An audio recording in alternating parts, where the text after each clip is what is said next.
Alright, I do not know what the fuck just happened. OBS crashed or some shit and then I had to update it. What the fuck? The stream should be back now, everything should be fine, hopefully.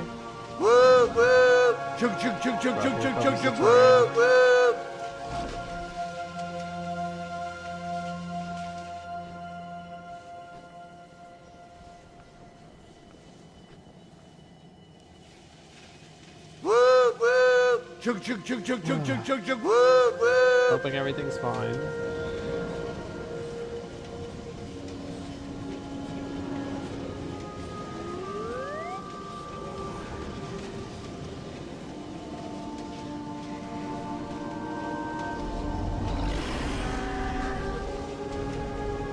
Oh god, everybody's coming now. 50 minutes left. 48 minutes.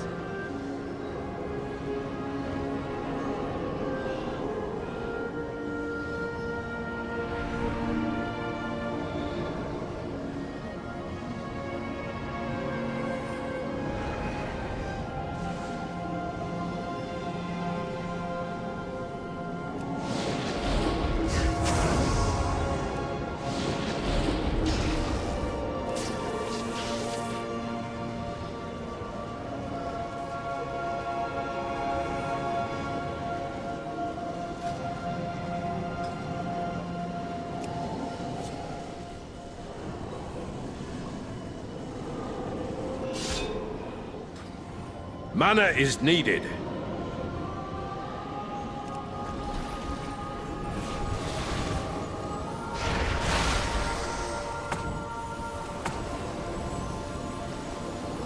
I shall not fail the Lich King.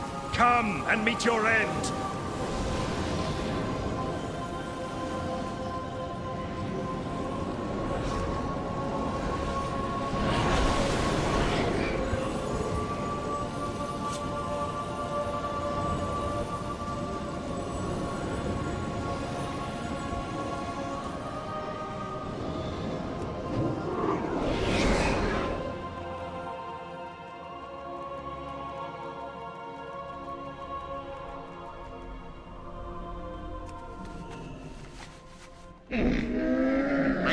Punches, lucky doos and root.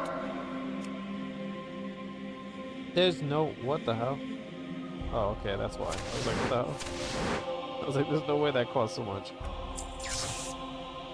Good fortune to all friends of the Grummels.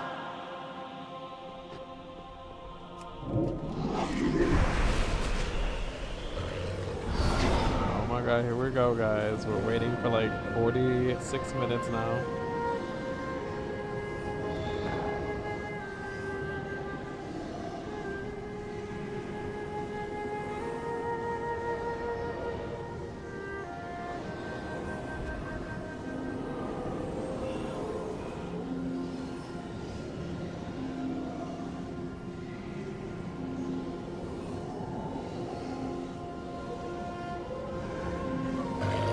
Alright, I guess I'll look for some video so that when people do come, I can like watch them. Let's see, so Anduin lore.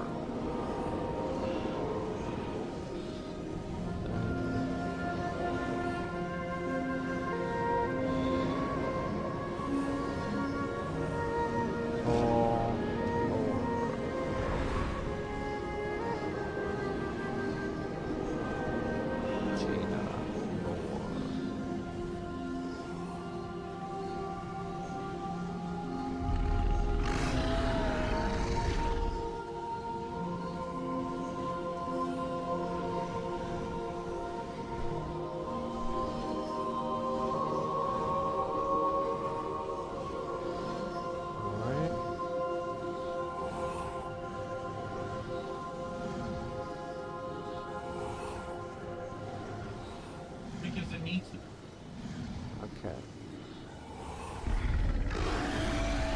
Where the fuck is Anduin lore now? I literally just had that open. How is this not open now? What? How?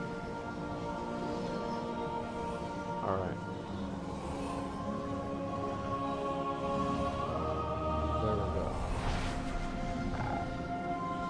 Alright, now hopefully, somebody comes into the stream so I can like show them these videos.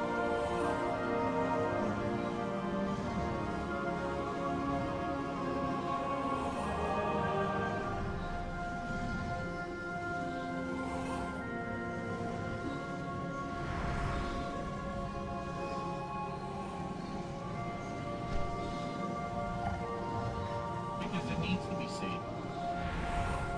This is the single largest. Shh.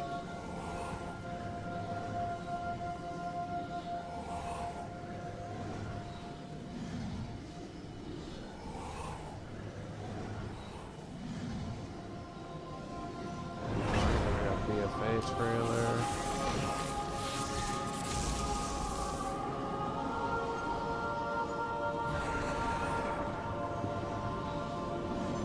Alright, I got a bunch of shit here, but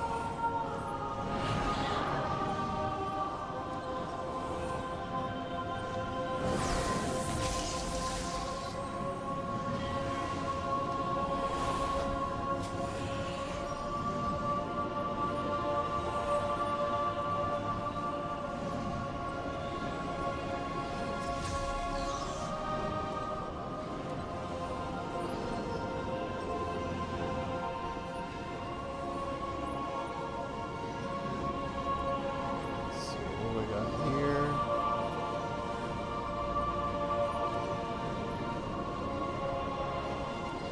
So we're just waiting now.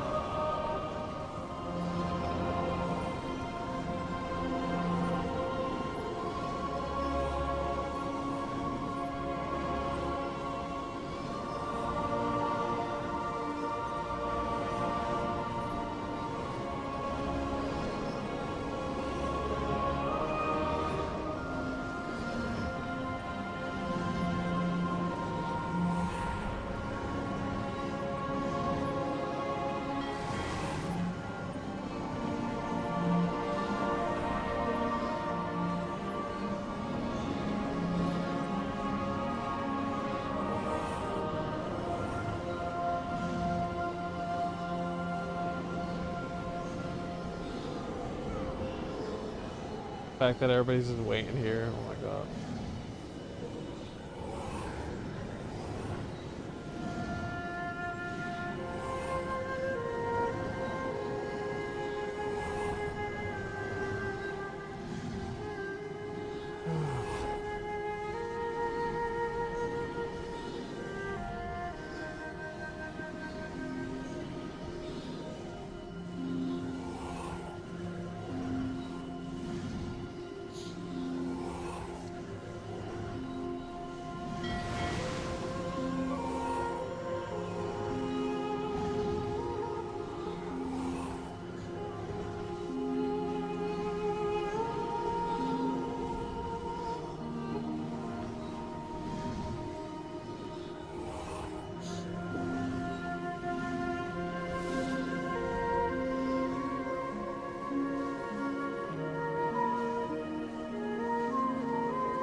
Wait, wait.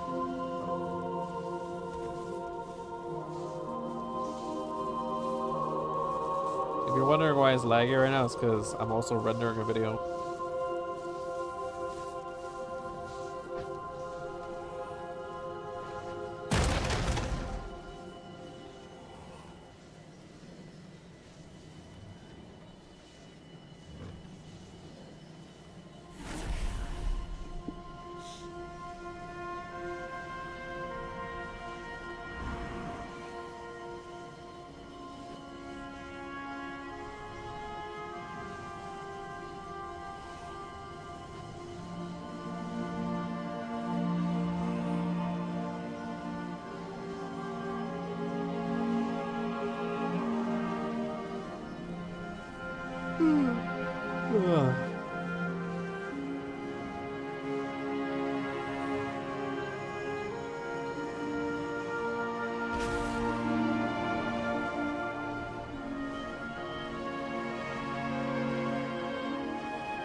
AoE heals were so satisfying to watch there.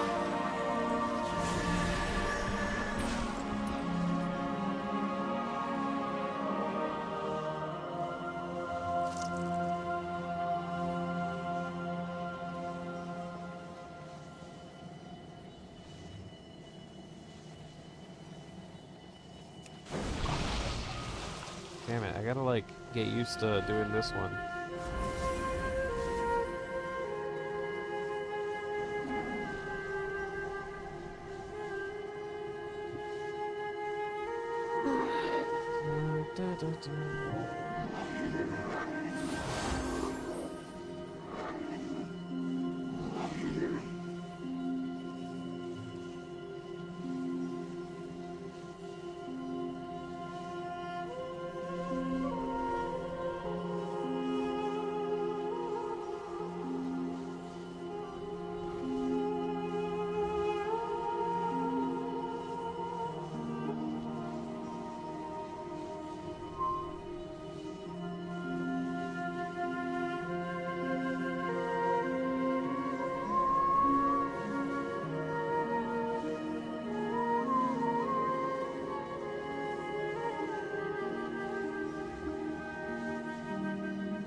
I'm thinking about playing like one game of Overwatch while I wait. But I gotta like... I gotta wait for the rendering to finish first.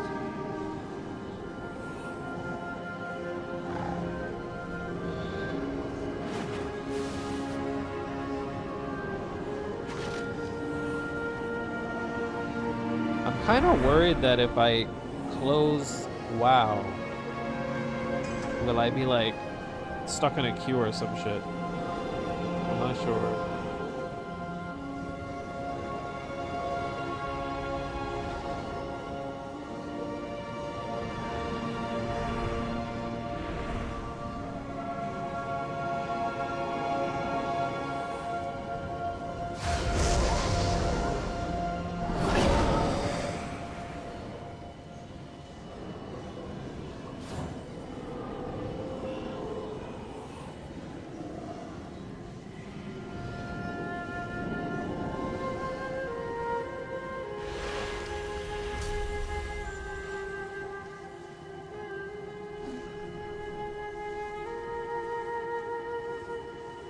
I'm the only one who actually answered correctly.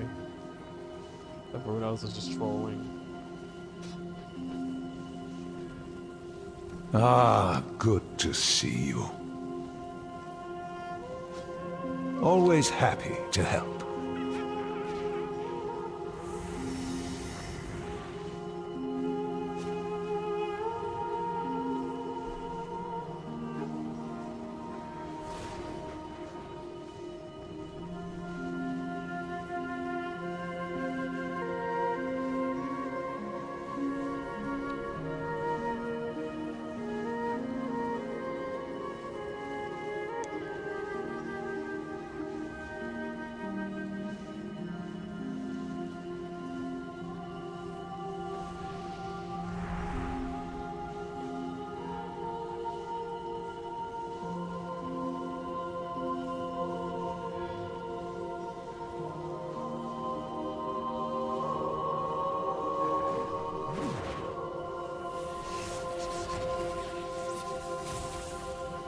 In the room. That's what they say. Someone's like, where will the first quest start? And he just wrote, in the room.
Underlord Uranos.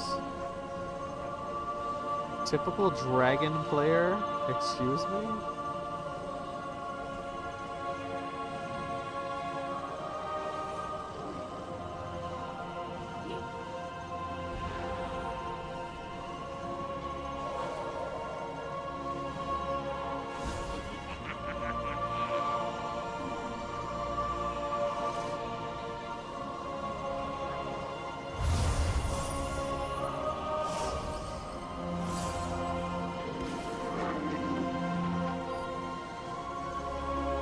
Alright, YOLO. I'm just gonna exit out here. And hopefully I can log back in with no problems, because I want my freaking video to render before the expansion comes out.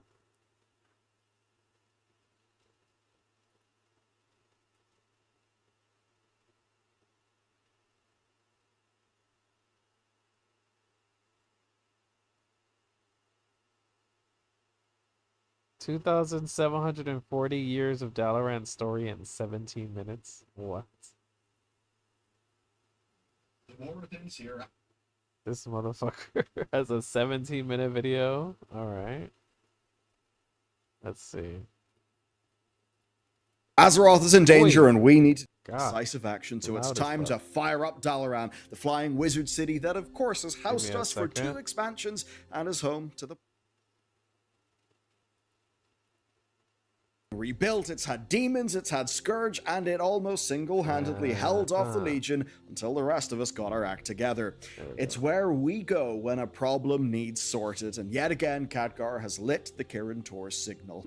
The only problem is that Xal'atath has been watching us for years, knows exactly how we use Dalaran, and chances are she has something up her sleeve. So in case anything happens, here's the history of Dalaran, and if you'd like to dive even deeper, you can support us over on our site, bellular.games, where we have just posted an episode of the Lore Walking podcast on Dalaran, as well as, of course, our dive into the Threads of Destiny cinematic and much more exclusive member content. As soon as I leave this recording, the boys are coming in to do 2 more podcast episodes. So the site really is the best way to support us, and in return, you get tons of content, so you can check it out with a free trial today at the link below. With that said, let's talk about Dalaran. Our story begins thousands of years ago at the earlier days of humanity. Back then, the High Elves of Silvermoon taught humans magic. And it turns out we took to magic real well. We were powerful. Immense firestorms, huge arcane explosions. All guts, not much skill, and not that much judgment either. And so it was only a matter of time before all the radical wizards of humanity found a colossal ley line and decided to build a city atop it. When they did, they had fun. Arcane architects stretched spires into the sky, deep dungeons burrowed into the ground, there were sanctums, observatories, alchemical labs, every wizardly whim was fulfilled, and that was a problem. All of that magic made the fabric of reality fray. Demons began to slip in from the twisting nether. And so the leaders, known as the Kirin Tor, went into crisis sounds like mode, some Dragon and they Age asked shit right there. Silvermoon what the hell was going on. That's when the elves revealed that, things were actually quite bad. A group called the Burning Legion were devouring planets, and they were on a crusade towards Azeroth. They, in fact, already tried to take us out during the War of the Ancients, and, a little bit like Queen Ashara with the Well of Eternity, Dalaran's magic risked being a beacon in the dark to lead the enemy to us. This horrified the Kirin Tor. For the first time, they wondered if they were actually dabbling in powers well beyond their control. Now, of course, being humans, the last thing we were going to do was stop. But what we did do was start an even more powerful, even more secret top echelon of the Kirin Tor called the Council of Tirisfal. That group would imbue a guardian with power from the other Archmagi. Magic would be regulated, but within this guardian, maximum power was imbued so that they could face off any threat. One guardian, Aegwin, even fended off the Avatar of Sargeras, imprisoning it in what we of course now call the Tomb of Sargeras. And so this Legion versus Guardian Shadow War lasted for 2,000 years until the Legion decided to change their plan. They found a more useful proxy in the Orcs of Draenor. These orcs were quite the threat. They of course ended up sacking Stormwind. Now, Dalaran ignored them in the beginning, as insane as that sounds, but of course Dalaran was a bit different back then. Dalaran was slower, it was more conservative, but it was of course about to be woken up. The Dark Portal had opened, warlocks rivaling the most powerful mages of Dalaran burned through the Wizards of Stormwind, and the Horde began to march north. This led to the immediate defense of Dalaran, a defense that required its every resident. Ogre Magi, Death Knights, warlocks, and hordes of orcs fell upon the city, but themselves fell short of victory. Even so, Dalaran was left in a shocking state. It was wrecked. But this wasn't really the setback you would imagine. That's because a crystal known as the Eye of Dalaran would be used to rapidly repair the city. And so Dalaran basically was okay. But that absolutely did not last for long. So this horde thrust into the north essentially ended up... Give me a second. I'm gonna just upload a video real quick.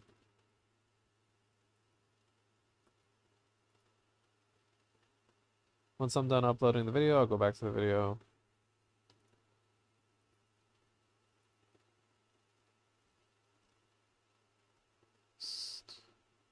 this? Like 10 seconds.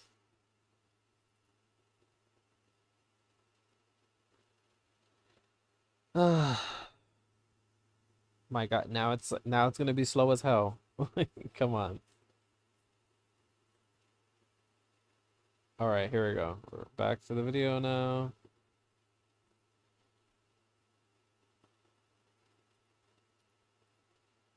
Okay. Failing, they had to retreat. And while they failed to take Azeroth, their leader, Ner'zhul, hatched a plan. He wanted to capture powerful artifacts from across Azeroth and use them to open countless portals from his world of Draenor to many other worlds, basically ones that would be easy to conquer. One of his minions and first Death Knight, Terran Gorefiend, made his way to Dalaran and he stole the Eye. Many other artifacts were taken, and over in Draenor, Ner'zhul would eventually perform his ritual. This of course backfired tremendously, but what matters is that a little before that, Deathwing was driven from his lair on Draenor. What he did is he escaped back through the Dark Portal to Azeroth, where he soon fought the Kirin Tor. He faked his death, and he slipped into his Visage form, posing as Daval Prestor, a human noble. He then essentially embedded himself within Lordaeron, and he worked to turn the various human kingdoms against each other, especially against Dalaran.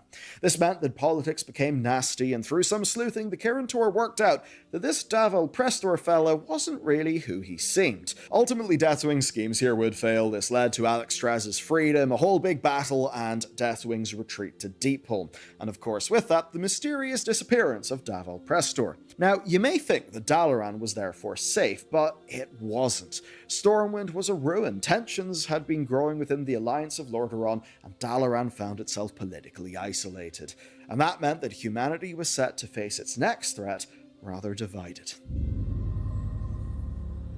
Here's the lay of the land as we're about to enter Warcraft 3. So, the Alliance of Lordaeron was essentially a little bit more politically divided. The Kirin Tor were also a bit politically isolated, and loads of orcs were being kept in internment camps. Let's focus in on Dalaran. So, at the time, the Kirin Tor was ruled by the Council of Six. The Six would be the most powerful, or perhaps political wizards. They had immense power, and they did not have a lot of oversight from other council members.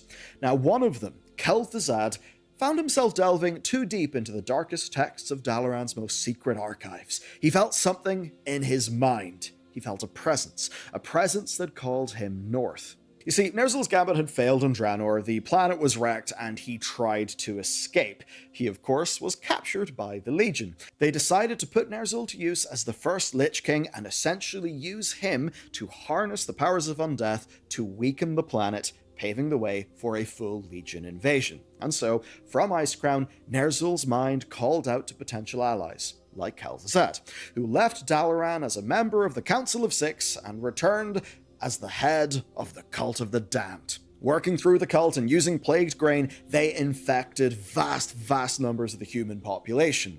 A population that a young prince of Lordaeron, Arthas, would try to save, and in trying, completely open himself up to manipulation. Arthas would soon kill Kel'Thuzad, Stratholme's population would be culled, and Arthas eventually hunted the Dreadlord Mal'Ganis all the way up to Northrend, where he would take up Frostmourne and then return home. But he did not return home as only prince, no, he returned as the Lich King's most powerful Death Knight. As we know, the Lich King Scourge had one mission: to make the world ready for the Legion's second invasion. Not that, of course, the Lich King actually trusted the Legion, and what I'm going to do here is just cut through a whole bunch of intrigue so we can stay focused on Dalaran. What happened is Arthas annihilated the Blood Elves, he cut his way to the Sunwell, and he used it to resurrect Kel'Thuzad. Our duo was then set the task of summoning Archimonde, a big lieutenant of Sargeras, to Azeroth. This was not an easy feat, but it was not impossible. Kel'Thuzad was still an immensely powerful mage, and he knew Dalaran like the back of his hand. He knew that within the city lay the Book of Medivh, and using incantations from the Book of Medivh, of course, Medivh was the last guardian, well, he could summon Archimonde. So the path was clear. Besiege Dalaran, claim the book, and summon Archimonde. Needless to say, this plan was successful.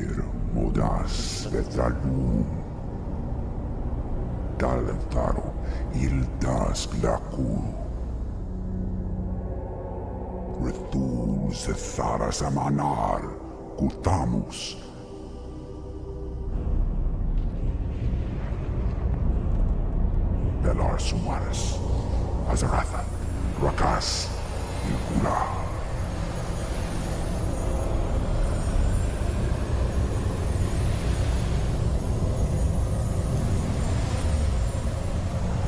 Yeah, after all this shit happened in Warcraft 3, I was very surprised that Dalaran is still there in World of Warcraft.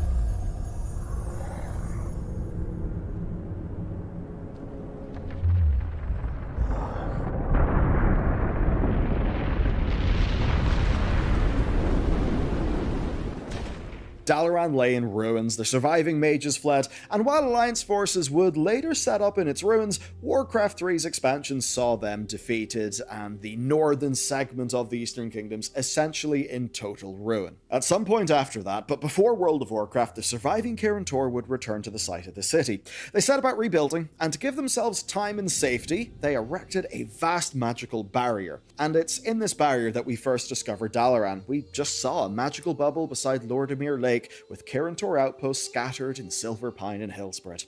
We had no idea what was going inside. Many assumed the barrier one day would drop and perhaps we'd be able to visit this mythical wizard city that had been destroyed in the previous 2 games. Of course, nobody was prepared for the reality.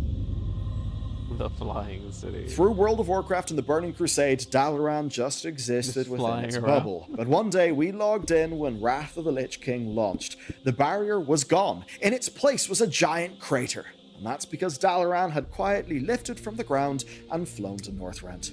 Ronan, their leader, demanded unity and neutrality. The world had bigger problems, in this case the new Lich King, Arthas. And so this now neutral Dalaran officially left the Alliance, but did allow for Horde and Alliance-aligned factions like the Sunreavers and Silver Covenant to coexist within the city. And from Dalaran, we fought the Scourge, we fought Ice Trolls and Rubians, Vrykul, and even Blue Dragons who had followed their mad aspect leader Malygos into essentially a war over the control of magic. Malygos was probably right that we can't really be trusted, but he went way too far. Wrath of the Lich King, of course, was a special time for World of Warcraft. The game was at its zenith, its absolute peak in terms of subscribers, the expansion was loved, and through all of that wonderful time, Dalaran was our home city. But of course, it wasn't long before Arthas was done and the Cataclysm began. Faction tensions flared up a little bit, and Dalaran took a back seat while we dealt with our tensions and, of course, dealt with Deathwing. But that is, of course, until 2 major events happen. The Mana Bomb and the Purge. Oh, yeah.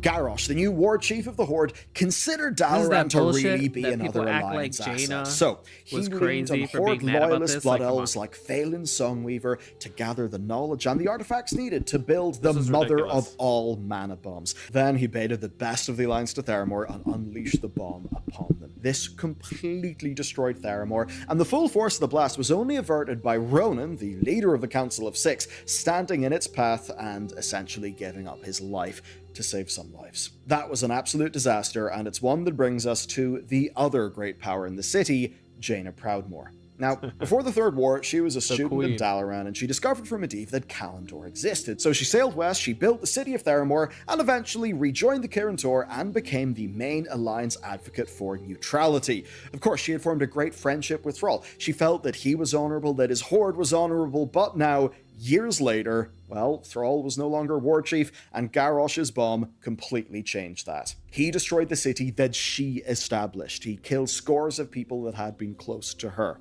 And with Ronan gone, Jaina was installed as the new leader of the Kirin Tor, and she quickly accused Aethys Sunreaver of treachery. He was the leader of the Sunreavers, who of course were the Blood Elf contingent in the city. Thing is though, his hands were clean. Garrosh was actually working through Thaylen, not Aethys, and Aethys, yes, was a Blood Elf, but he respected Dalaran's neutrality, and he even wanted his people out of Garrosh's increasingly just, intolerant and warlike horde. Now this situation may have been okay if this was their only problem, but it wasn't. Garrosh wanted this ancient Mogu artifact from Pandaria called the Divine Bell. Now I'm going to save you a long story here, but TLDR, he was up to no good. Unfortunately for Garrosh, though, the Alliance forces got to the bell first, and they stashed it away in the Night Elf home of Darnassus. And that's where Dalaran came in. Somehow the city's portal network was used to smuggle the bell out of Darnassus. And this was bad. Really bad. Dalaran, a neutral city, was used to steal from the sovereign territory of another nation. This essentially stood against everything the city stood for, and for Jaina, this was the last straw. She went absolutely ballistic. Now, if you ask the Alliance, the Sunreavers were offered imprisonment, and yes, maybe those who resisted violently were harmed in self-defense. If you ask the Horde, basically, she just led a violent purge and killed scores of Blood Elves in the streets. And we all know the Alliance side is the canon side, alright? And with that act, Dalaran's 2,000-year alliance with Silvermoon was in tatters, its neutrality was gone, and Jaina led the now alliance-aligned Kirin Tor over a handful of years, while we, after the events of Mists of Pandaria, went and handled the Iron Horde threat over an AU Draenor. Now that expansion of course ended with AU Gul'dan cast as the Legion's Harbinger, and with that, Doomsayer started flooding into the streets. The mad and unhinged began to scream prophecies of world-ending threats, and that meant that once again Dalaran would be at the center of a giant Legion conspiracy barreling towards Azeroth. There is one steadfast man who represents the core of what Dalaran should be, and that is Khadgar. Now, he had only recently returned after shutting down the Dark Portal from the wrong side during Warlords of Draenor, and he found his city massively changed. It was flying, it was bogged down in politics, and that simply wouldn't do. The Legion were coming, and so he had a solution: to fly Dalaran and tell everybody that Gul'dan had ignited the next Legion invasion. And so there was a question: what would Dalaran be? Would it be an Alliance asset, or would it be the neutral platform from which the best of all sides would fight the Legion? Well, this was put to a vote, and the Council of Six voted 4-2 in favor of neutrality, and that meant that a furious Jaina stormed off, meaning that Khadgar was able to take her place as leader. And so Dalaran was, 8 years after Wrath of the Lich King, once more our hub city. It wasn't the same. A new sanctum existed in its center, it housed vast libraries and portals. It was a glorious time. Of course, from Dalaran we beat the Legion back, and after defeating Sargeras, it's to Dalaran we returned. And now they're gonna destroy the hell out of the city again. You see, tensions were once again growing between the factions because both sides were seizing Azerite, a very, very dangerous material from the planet's new wound. War seemed to be on the horizon, and that is something that Khadgar and the Council had no part in. And so, while we did our thing through Battle of Azeroth and Shadowlands, the city remained over the Broken Shore for years. Dalaran was first a player hub in Wrath of the Lich King. 8 years later, it was a player hub during Legion, and now, 8 years later again, it's going to be the player hub as we fight Xal'atath. I mean, unless something absolutely crazy happens, but that's completely unrealistic. I'm sure Dalaran is fine, and it will be our new home city for this expansion. Yeah, okay. So, I hope you enjoy that. Right, Hope you look forward to that. And sure. With that, As if nobody knows. Alright, let's open up World of Warcraft. There's like 5 minutes left.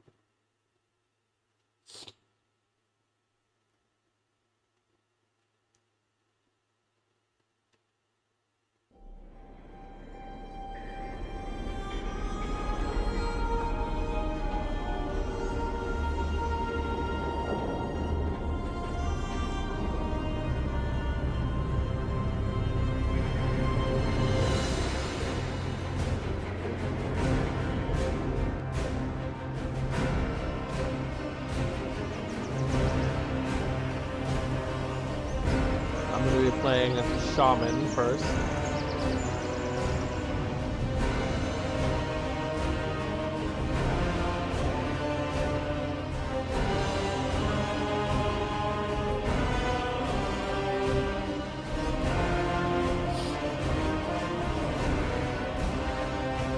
As soon as they allow Drakthir to be shamans, I am totally switching.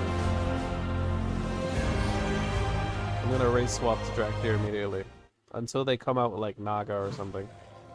Oh my god, wait, is it? It's out. Wait, what? It's already here. The fuck?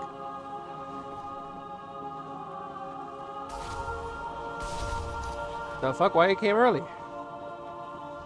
Even now I'm bound to serving Azeroth. Wow, he sounds so angsty. What the hell? I got no counsel for you. No Damn. advice. Why he's so angry? I'm speaking for no one these days. Wow. Well, that was quite the nap. I wasn't expecting Azeroth to be so loud. To normal folk, she's gently calling out. But with our connection, it felt like she was screaming directly into my crystal noggin. I saw it though, Kaz Algar, an island of earthen, bathed in fire and smoke. That's where Azeroth is trying to lead us. That's what we need to protect. Okay. Keep fighting. Kaz Algar. The Titan installation mentioned in Alderman's records. And it may now be in danger. We must convene the council.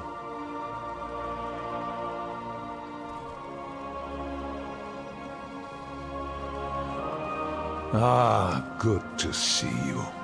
I must discuss Magni's revelation with the Council of Dalaran. Please wait here while we convene.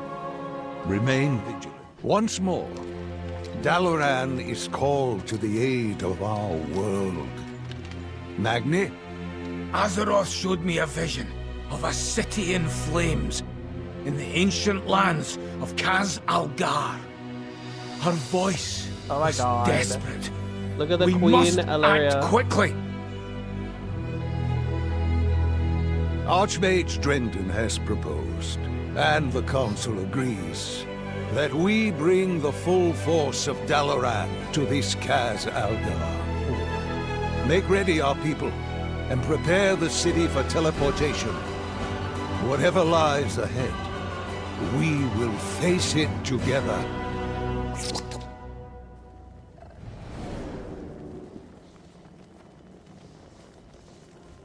There remains much to be The done. Council has decided. We travel to Kaz Algar. Dalaran will teleport as soon as we're able. Will you lend us your aid in our preparation?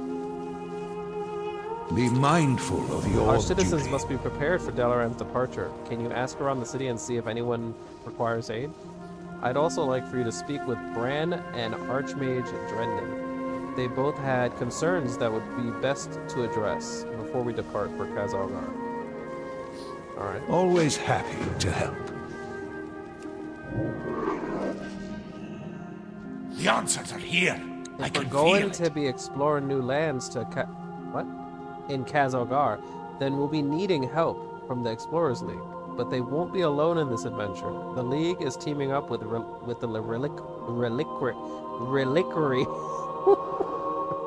Reliquary again? Just like on the Dragon Isles. They're calling themselves the Algari Expedition this time around. Oh lord. They're just gonna keep renaming themselves. I'm just a wee bit worried if they're still getting along. Exploring can tear folks apart just as easily as it binds them together. Can you check in on the lot? Okay. Keep your eyes on the horizon.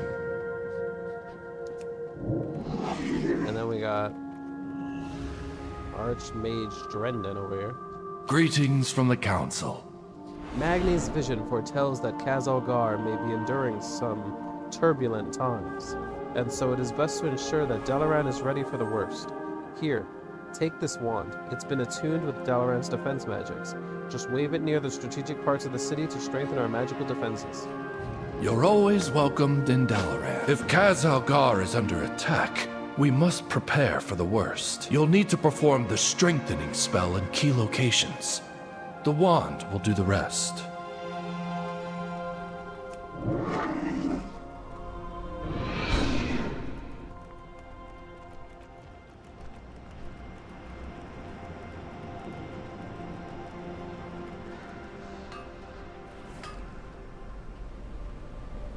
I hear Dalaran is moving again. Could you help me make sure my shelves don't fall over this time? How may I help? Oh my god, he's a high elf. Whatever.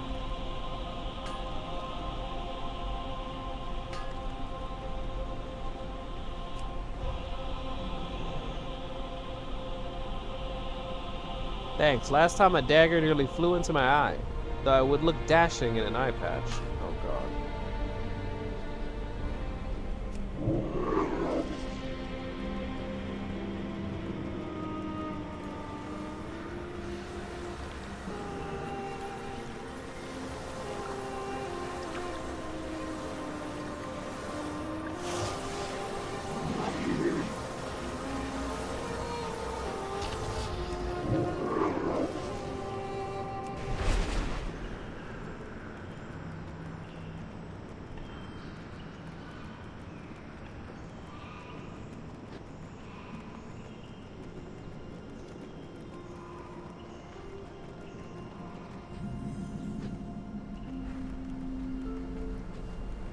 Oh, Pontus, would you be a dear and eat some of this food for me? I'm worried it will go bad in the new climate. I mean, I am pretty big.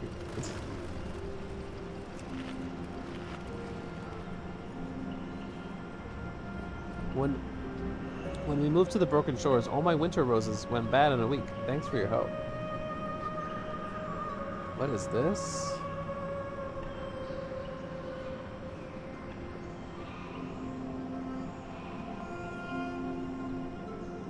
Alright, I gotta open my door real quick. I'll be back.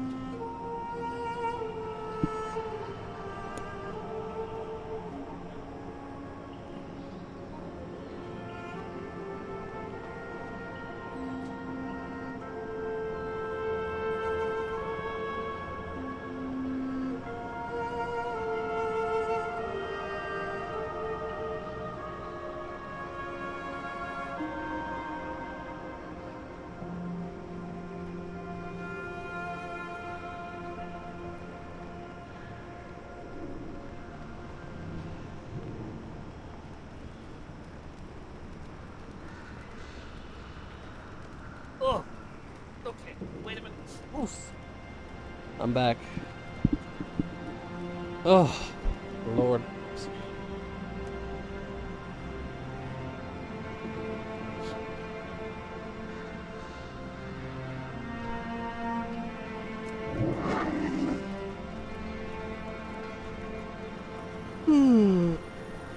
Ugh.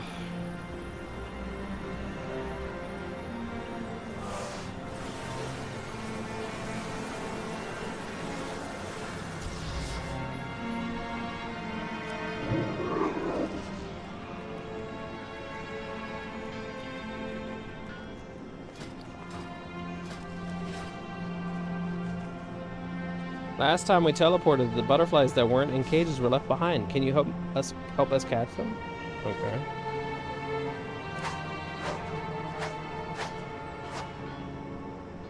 You have a knack for this. I'll ask for you next time. The next time I need an exterminator.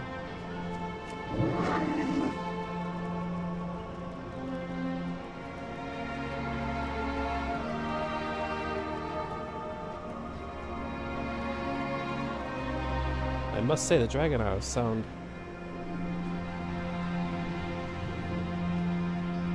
What is this?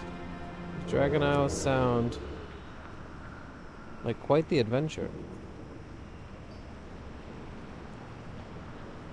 I gotta read this shit. Let's see. Quite the adventure. Enough to give old Bran. Quite the adventure. Aye, it was. Full of danger, too. Enough to even give old Bran a few grays in his beard. Well, I'm sure this mysterious Khazar will be just as full of peril, if not more. Hopefully not too much peril, given the circumstances.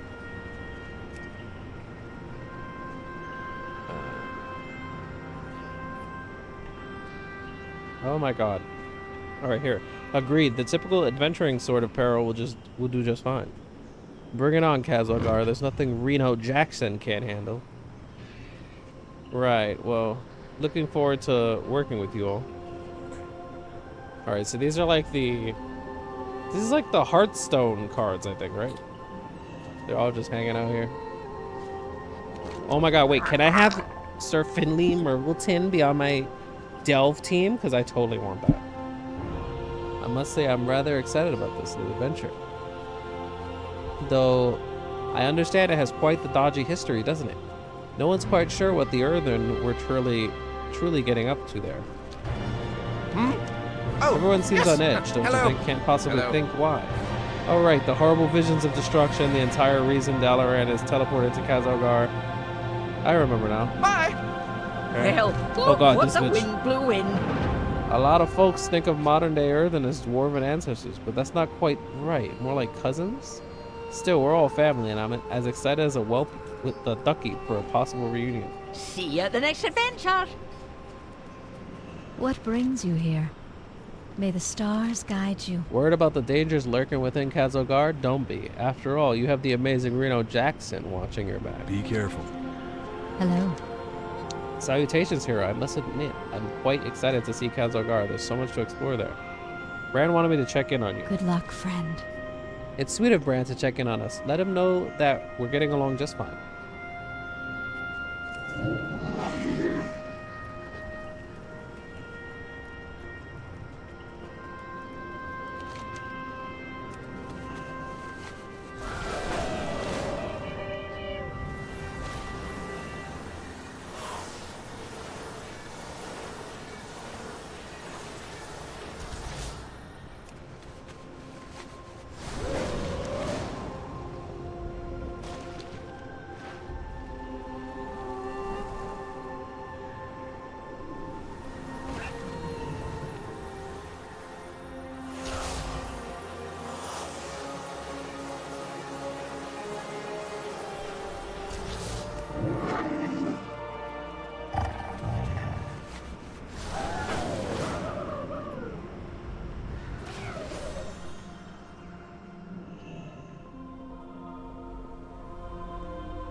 Good to see you, champion. Well done, champion. Let's just hope it's enough. I would hate for anything to happen to our city right as the world needs us most.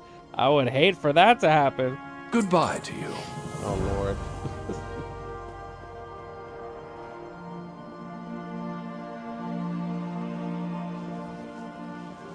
We will defend Azeroth Thank you together. for your help. It's important that the citizens of Dalaran are ready for whatever may come. It is a world of wonder. I should log in on my characters first before I continue this. Just so they can build up some rested experience.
Alright, here we go.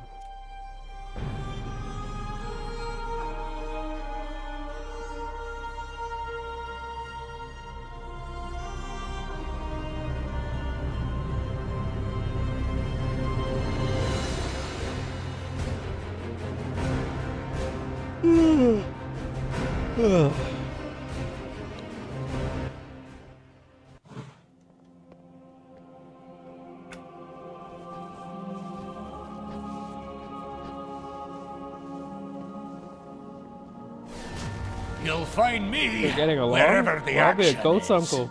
Ah, no offense to Dagran. Well, that certainly makes my job easier. Thanks for checking in on them. All the same. Travel safe.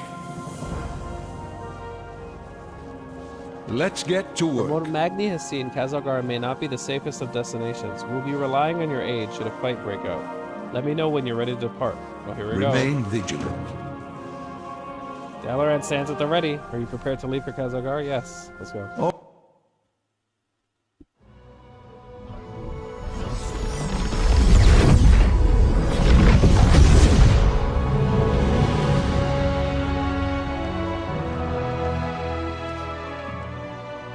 It's even more amazing than I'd imagined.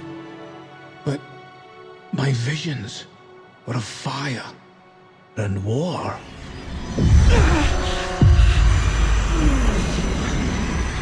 Something's wrong. I need to find Khadgar.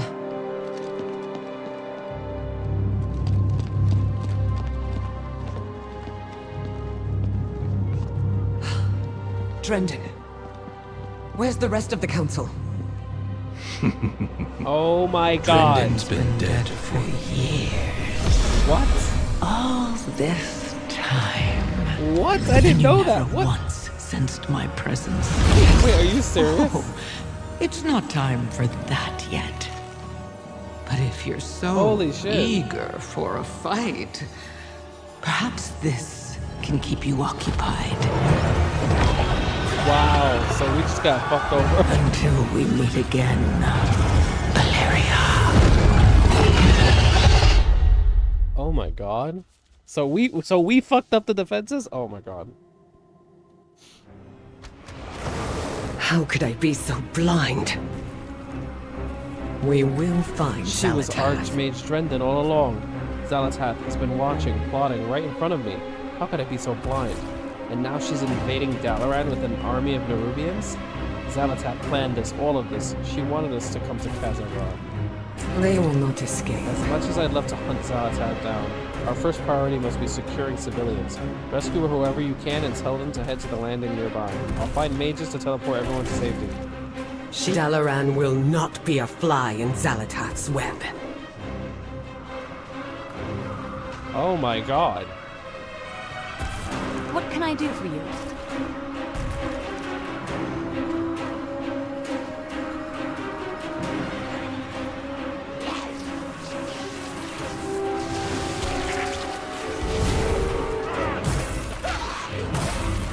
I can't attack that target.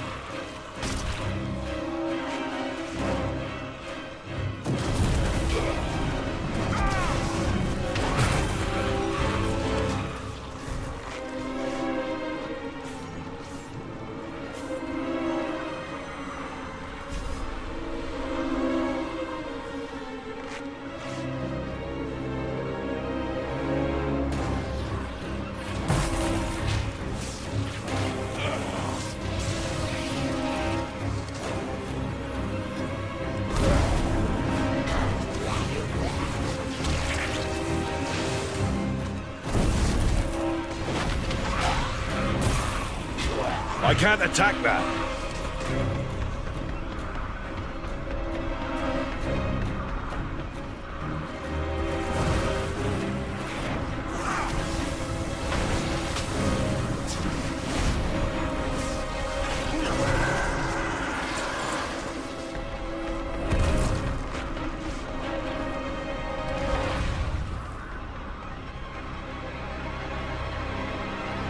I can't believe nobody's dead yet.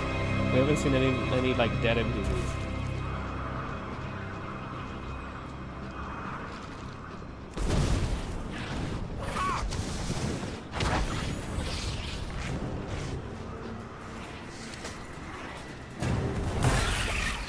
I can't attack that target.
I can't attack that.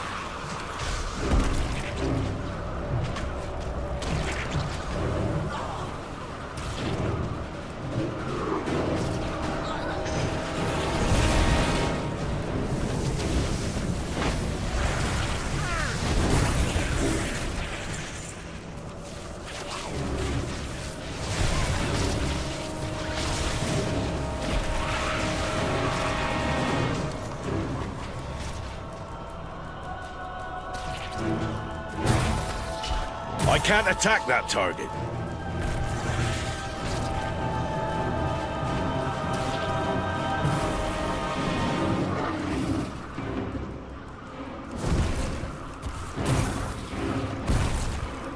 I need to target something first.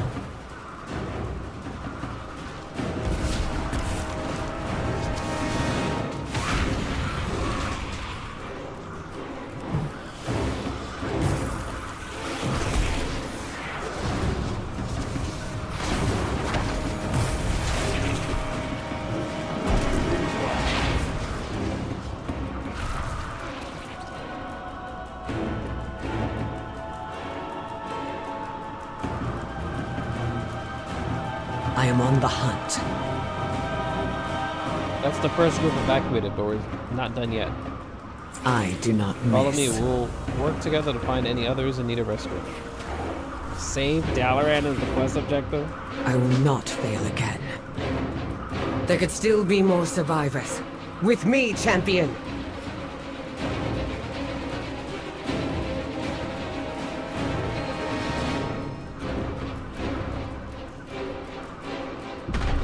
Oh my god. Damn it all! Cut through the sewers and find Khadgar. Oh, He'll know what to do. it landed on my head.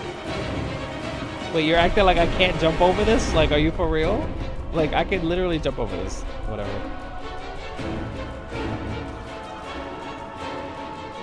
Navigate to the sewers. What the fuck?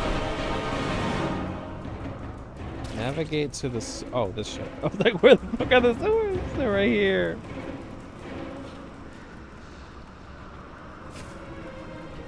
Glad to see you haven't evacuated yet. The Nerubians are capturing the rogues who live down here. Let's rescue them. I know about them. I will always try. What can I do? Who is calling for help?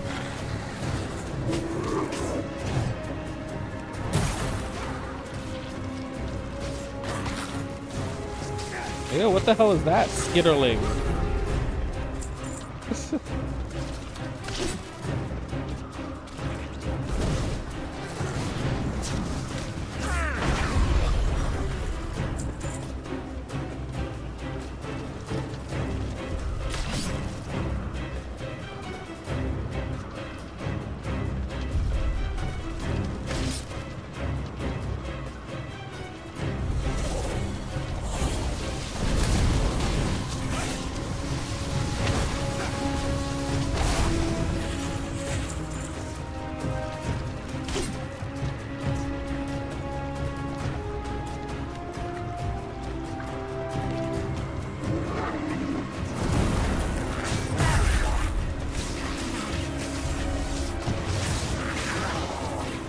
I require a target.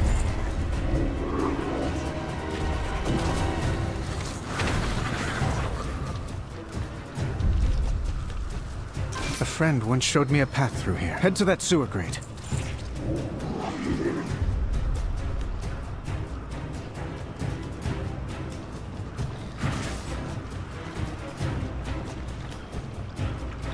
The exit should be on the right.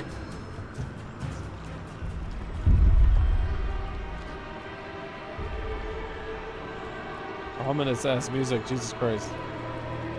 I know this place because I did make a rogue before. Oh my god.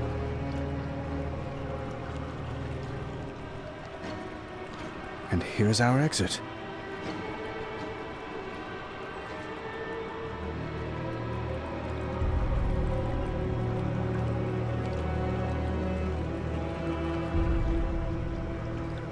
Am I needed?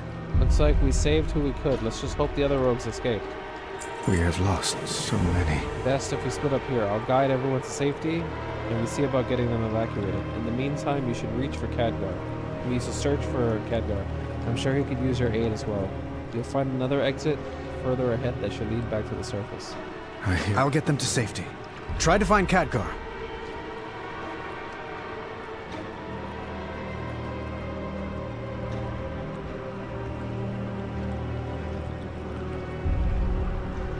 Oh, they keep not wanting me to go there. Okay.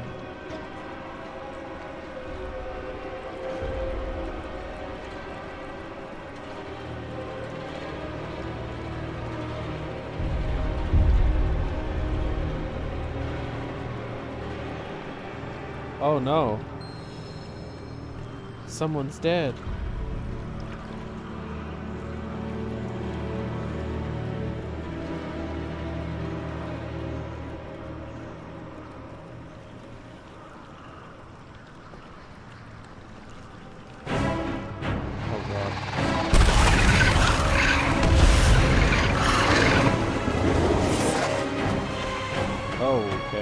High in the sky and nowhere to flee. Ew. Gather all you can find. Bring them below. Xalatath has plans for this.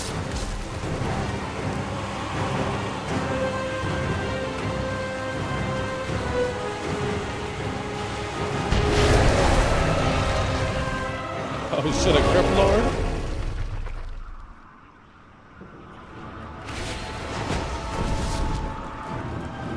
Delectable. What a waste to capture you.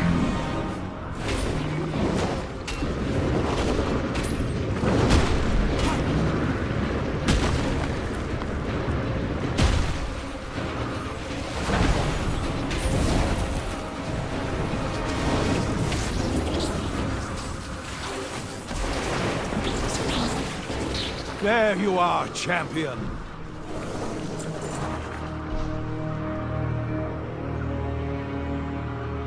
I want to see what's over there first.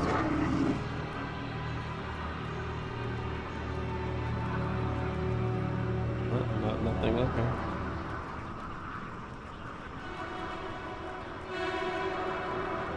We will defend Azeroth Glad to see you're together. okay. There's no end to the Nerubians.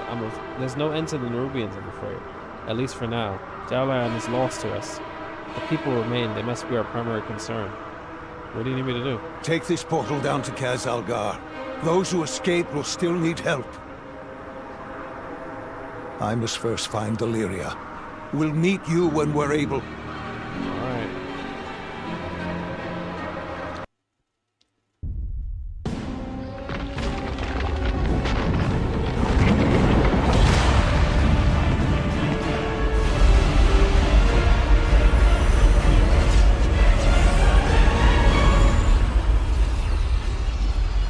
Khadgar. We meet at last. Xalatath, I presume. This city is home to such power. All squandered by the Kirin Tor. I'll put it to much better use. Like hell you will.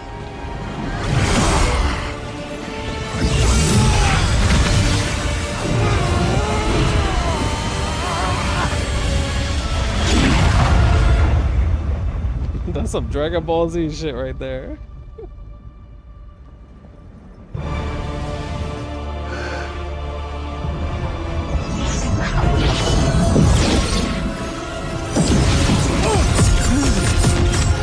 Damn. She beat the shit out of him. There you are.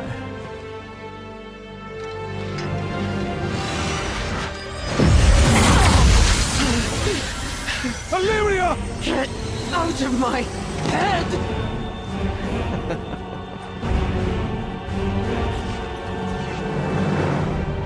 I like how she don't even walk anymore. Khadgar! This isn't the real fight. No! Why not just teleport yourself too? Like, get out. Oh my god. Goodbye, Guardian. There's no way they. She just took him. I don't think she like killed him. There's no way, no, right? Yeah, there's no way he's dead. They just like teleported him. She said put to better use. Are we gonna kill Khadgar later? Oh god. Is she gonna corrupt him? Oh my god. Jesus. Lord have mercy. That was some quantum shit.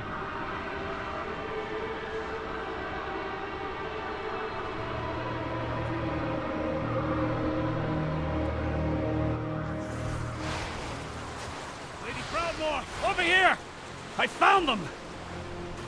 I'll get these rocks off you. Just let me... Oh my god. Okay, god, no, he's dead. Shit.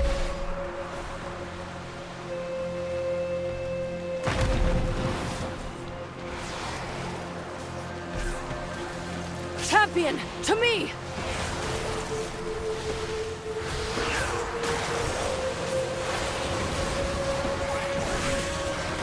We cannot let the world fall to Pontus, darkness. you survived. Good. Keep your weapons at the ready. This battle is just beginning. Azeroth must be The Nerubians are protected. everywhere, Pontus. There are too many for all of them to be solely crash survivors. I've seen others burn up from the ground. This Queen's Guard Xerix was laying in wait here to overwhelm us. Let them know we are not easy prey. Cut them down. Okay? The Alliance will endure. We survived mostly unharmed. Not everyone was so lucky.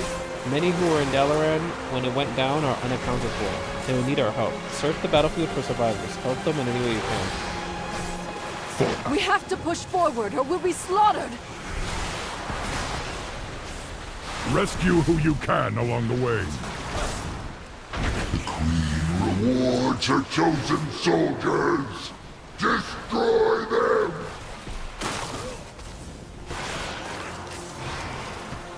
Hey, you! Give out these antidotes! I'm gutting venom sacs fast as I can!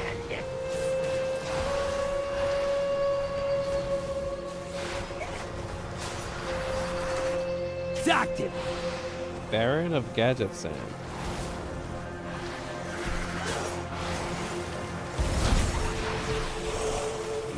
Help! I can't even move! Oh, Moira.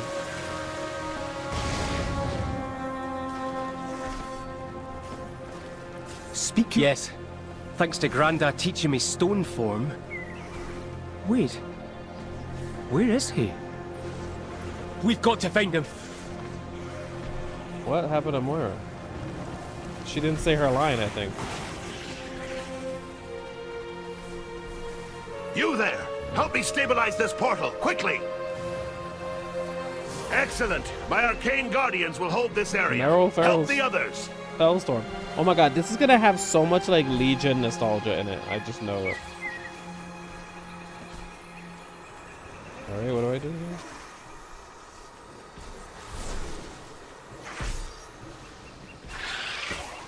What am I doing here? Oh, I guess that's it.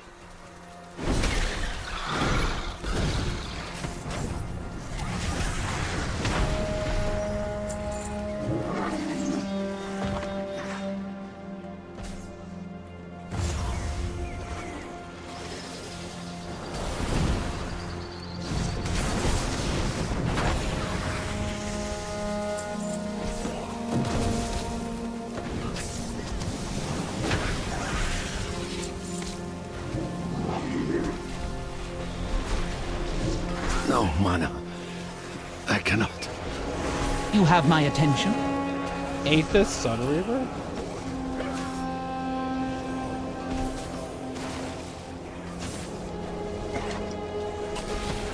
There's Much your mana. better.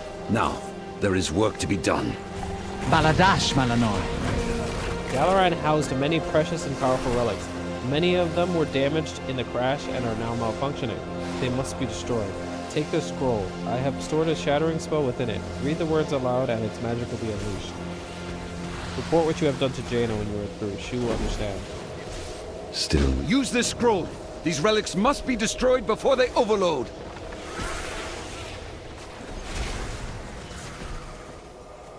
Thank you, champion.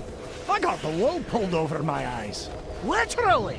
Imagine doing this shit in war mode. Oh my god. All this chaos.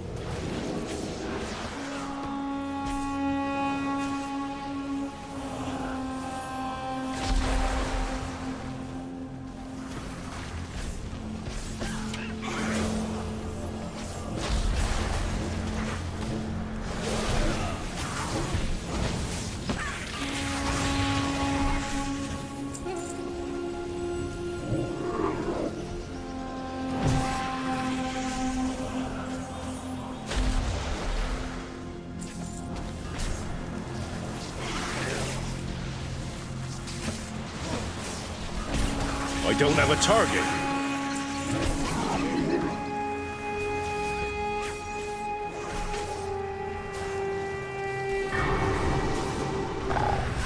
Ritson Soulstone. What is it? Oh, this guy. I know this guy too. That always stings. Get moving. I'll take care of the wounded here. So he was just dead. We're on top of the mountain.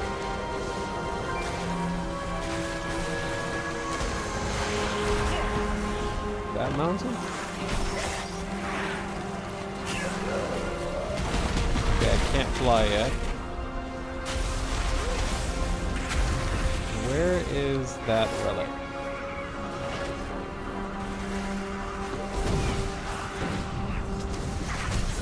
I can't attack that. Oh, there's a rare here. Drag them screaming into the depths.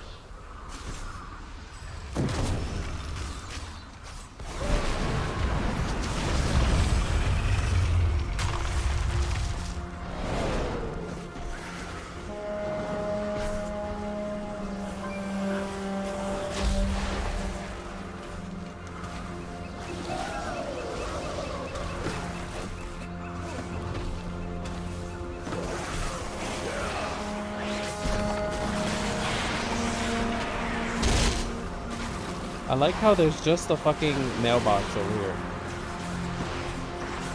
This thing is just, it's just a mailbox.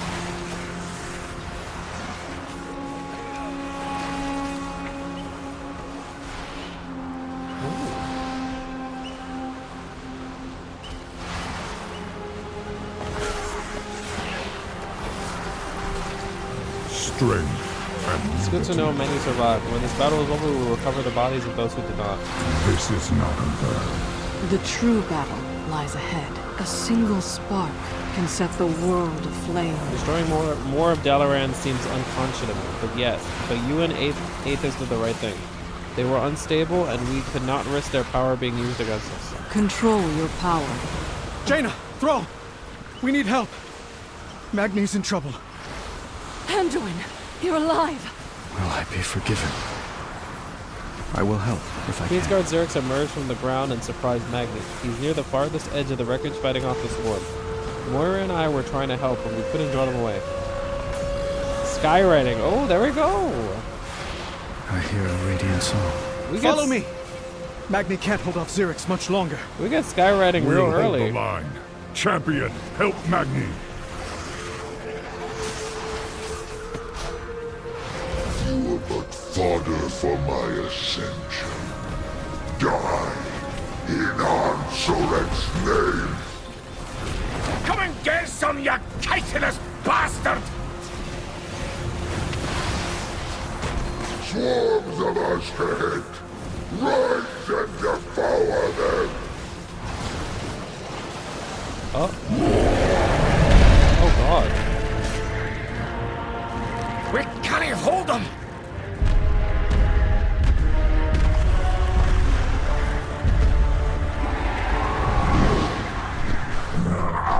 Storm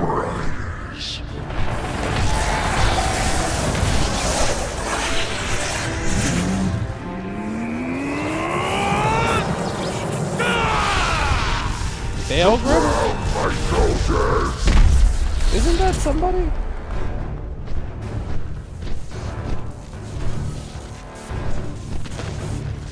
Trespassers! My directive is to protect the Isle of Dorne. Leave at once. Trespassers? You saw us fall from the sky and fight for our lives. We need aid. What you need matters not. Oh my God, Your it sounds presence like a is not authorized by the Titans. The Titans? Now don't you be talking to my daughter like that, you great stone! An earthen, hardened like a diamond. What? A Thragar. Thragar? You've seen others akin to me? I have only heard stories of their heroics. It is a sign from the Titans. Magna gets to be a hero? Laddie, it weren't Titan magic that... What he means to say is, yes, of course. And we'd be honored to... Dornegal! What disaster have you brought to our city, Outlanders? New directive. We must return to the city. All of us. Alright. Do you require You may aid? not be trespassers, but you are not our allies either, Outlander. If you are to blame for the Nerubians emerging, then you are responsible for the attack on Dornegal as well. Be vigilant. You have brought death and destruction to our shores, the likes of which has not been seen in millennia. But you have Nerubian blood on your hands and a Thragar at your side. This is enough to earn my trust for now. My Storm Riders and I must return to our capital, Dornegal, and investigate what is likely an ongoing attack there. Fly with us. Our slipstream will allow you to soar through the skies with ease. I will send other Storm Riders to collect your allies once it is safe for them to land. Fly high. The edicts mandate that I defend the Coreway. I must return to Dornegal. My Storm Riders will gather the rest of the survivors.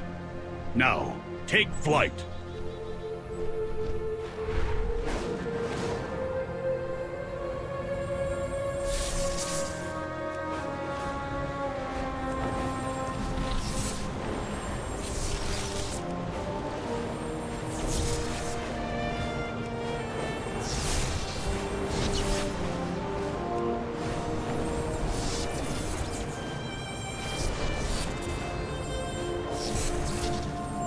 Coreway. I have failed in my oath-sworn duty. Oh my god, they're everywhere. How many fucking bugs are everywhere? It is my oath-sworn duty to protect the Coreway. And why? I do not yet know why you have come here, Outlander, but you seem efficient in killing Nerubians. As are we, the Storm Riders, vanguards of this isle. The Nerubians are an ancient enemy. I would not be surprised if the Xerix knows and fears me, the Storm Lord. Even so, we could use your skill to help us protect Dornegal. I have a Stormrook for you to ride. Mount up and help us rid our city of these insects. Alright, well I'll do that. Give me a second. I'm gonna be right back.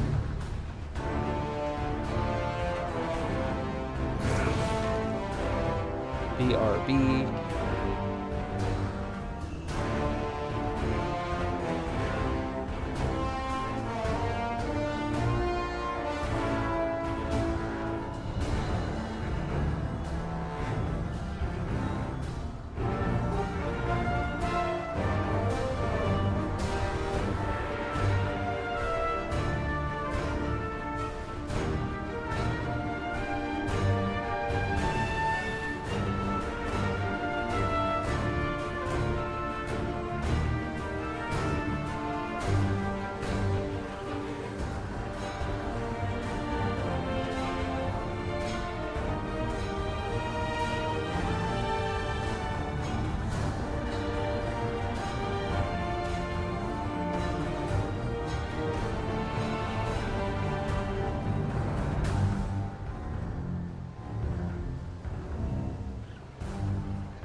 Alright, I'm back. Wow, so you're just playing Overwatch that entire time and just completely missed everything? Jesus Christ. You missed the whole freaking intro?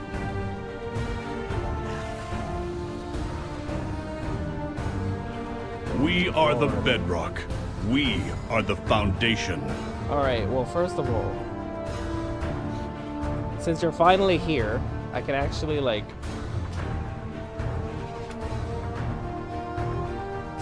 explain stuff now. You're still here, right? Jesus Christ, please tell me he's still here. Okay.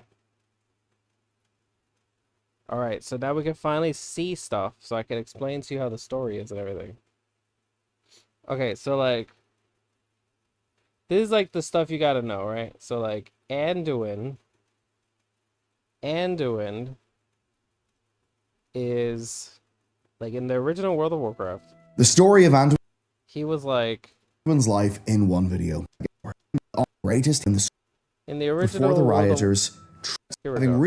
but tragedy struck early in his life when the Stonemasons Guild, having recently not been paid for the repair of Stormwind following the wars. Alright, so like, Anduin is the current king of the humans, alright? So just remember that, right, when you're watching this. This is when he's a little boy. Sparked a riot. Tiffin, Anduin's mother, beloved by the people, went before the rioters, trying to plead for a solution. She was hit in the head with a stone. She died. Varian's response was a cavalry charge on the rioters. And that day, the Defias Brotherhood was born. And of course, today's sponsor, Squarespace.com. Oh my god, get the hell out of here with your freaking sponsorship. Off the annual plan at squarespace.com/Bellular Gaming. Yeah, she got The hit by first a time rock. we interacted with Anduin as players, how his he mom stood died. beside Bolvar and Katrana See, Press. this little boy here, this is how he started. When World of Warcraft first came out, it was a little boy here. Store in Stormwind Keep. Anduin held power, but he was only a child. By this point in the timeline, Varian Wrynn had actually disappeared.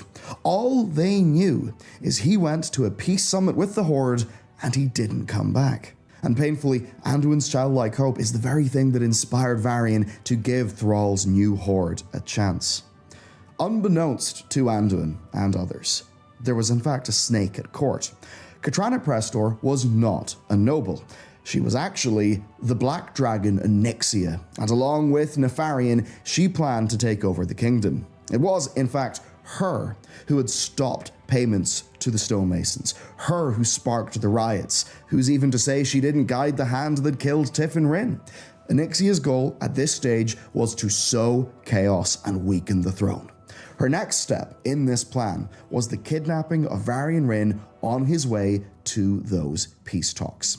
These acts would of course elevate Anduin to being the king, make Bolvar the regent, and allow her to get more control. Now the story of Varian Wrynn is truly massive. Today though, we're focusing on Anduin's perspective, because in those early years it was him, Bolvar, Katrana, and essentially court life. Now, of course, over in Kalimdor, a gladiator going by Logosh had made a name for himself. Not that, of course, this would help our alliance cast much now. As it stood, Anduin lost his father, the kingdom was beginning to fray its social fabric. Logosh is his father, by the way. That gladiator that just showed. And institutions eroded by a black dragon plot. One day, just like that, Varian returned to Stormwind. The story provided was that the crown paid a massive ransom. In reality, that ransom went straight to Katrana. More resources that she could use to undermine the kingdom. Something, though, was amiss. This Varian was different. He was vain, arrogant, loose with coin, loyal to Katrana Prestor. Anduin hated this new version of his father, begged him to change, to actually help the people, but he wouldn't. Little did Anduin know, the man in front of him wasn't the full Varian. In fact, after the kidnapping over in Kalimdor, botched magic had divided him into two. This man was a shade of Varian, one whose soul was sundered between everything noble, vicious, and uncontrollable, and everything weak, vain, and easy to manipulate. The noble, vicious, uncontrollable Varian went on to become Logosh, the gladiator. The other one, the worst of Varian, that is the man who returned home to be controlled by Onyxia. Anduin knew something was wrong, but he was helpless. What could a child do? How would he even be believed? By now, This is the some kingdom's weird comic book degradation was shit. hastening. Things looked bad. However, one day, another strange man named Logosh, styled after the wild god Goldarin, appeared. A man forged in the gladiatorial pits of Kalimdor, now reunited with his memories and ready to reclaim his kingdom. Logosh was Varian Wrynn. He revealed Katrana for the black dragon that she was, slew her guards, and forced her to flee. But at a very last moment, she kidnapped Anduin and flew him to her lair. Anduin did prove to be surprisingly wily for a young noble, immediately breaking free and hiding around the lair waiting for help. Help that would come in the form of both halves of Varian fighting side by side to free him. And whenever Logosh was seemingly about to be killed by a magical blow, the other Varian stepped in to take the blow. Logosh did not want him to and tried to save him. This led to both of them being hit, and Onyxia's magic backfiring, reuniting the two Varians, merging each copy's sword to form Charlemagne. Of course, the sword This is the first time I'm hearing about all this and with comic that, book stuff. Anduin had his father back. Anyway, With the father both sides comes back, alright? Now he's the king. Warlike, which of course is pointing to him. Fierce, brutal, warlike, which of course makes sense. Think about the Logosh side of his personality. Of course, like many young boys trying to step out of their father's shadow, the young Anduin defined himself as his father's opposite. Where Varian fought and brought war, Anduin made amends and fostered peace. With the return of Varian and the re-emergence of the Lich King, Bolvar and Varian left to fight in Northrend. Bolvar did not return. Of course, believing him dead, Anduin was devastated. Of course, Bolvar had kept Anduin right in Varian's absence, had been somewhat of a father figure throughout those years. By now, though, a somewhat older Anduin was beginning to understand his father Varian, that he wasn't an evil man, that he did what he did for reasons that he deeply felt were right. Varian in turn began to understand Anduin more, making him a diplomat for the kingdom and sending him to Ironforge. But secretly, Varian somewhat hoped that the dwarves would put some iron into the young boy. So that's the little boy, but in right? reality, That's Anduin. Each So I just wanted you to know the history of Anduin a little bit. Father, this was a lesson about the man that he's been in the story for a long time, but I wanted you to know a little bit about like who he is. He's super peace loving and all that freaking bullshit, right? All right. Now,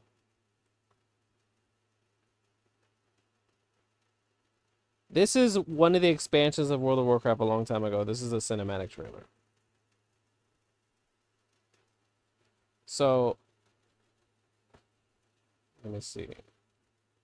Should I talk about other stuff? No. I'll just explain stuff as it happens. My son, a terrible darkness has returned to our world.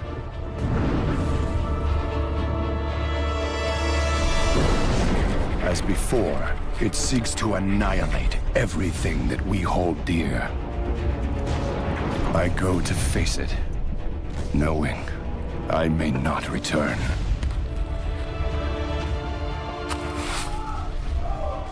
They're coming! They're coming back!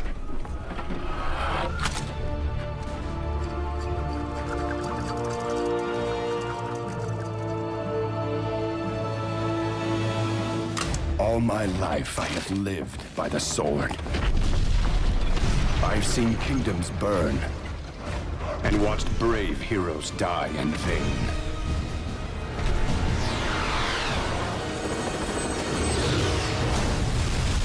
It's been difficult for me to trust after losing so much.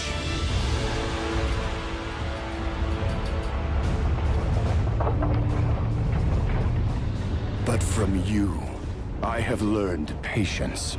All right, so in one of the expansions called Mists of Pandaria, right? There was literally, before we continue this,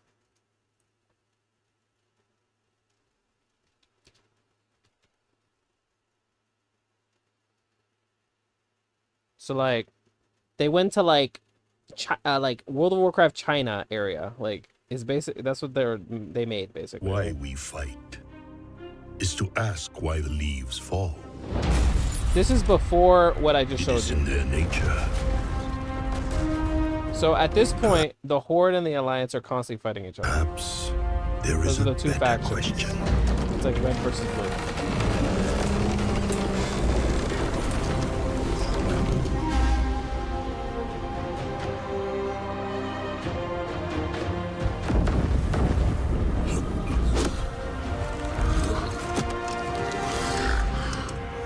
This is Horde, this is an Orc.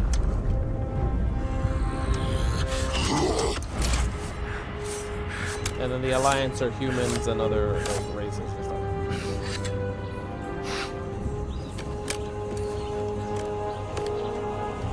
And they came to a new land called Pandaria, which is basically just China. So these two are just fighting, blah blah blah, you know. So what happens is, in this land, they're constantly fighting, and then the leader of the Horde ends up being corrupted by some freaking crazy old god, like, demon shit, like, kind of like the Elder Dragons from Guild Wars 2, right? And after that happens, right? So, the leader of the Horde at this point is this guy. This piece of shit.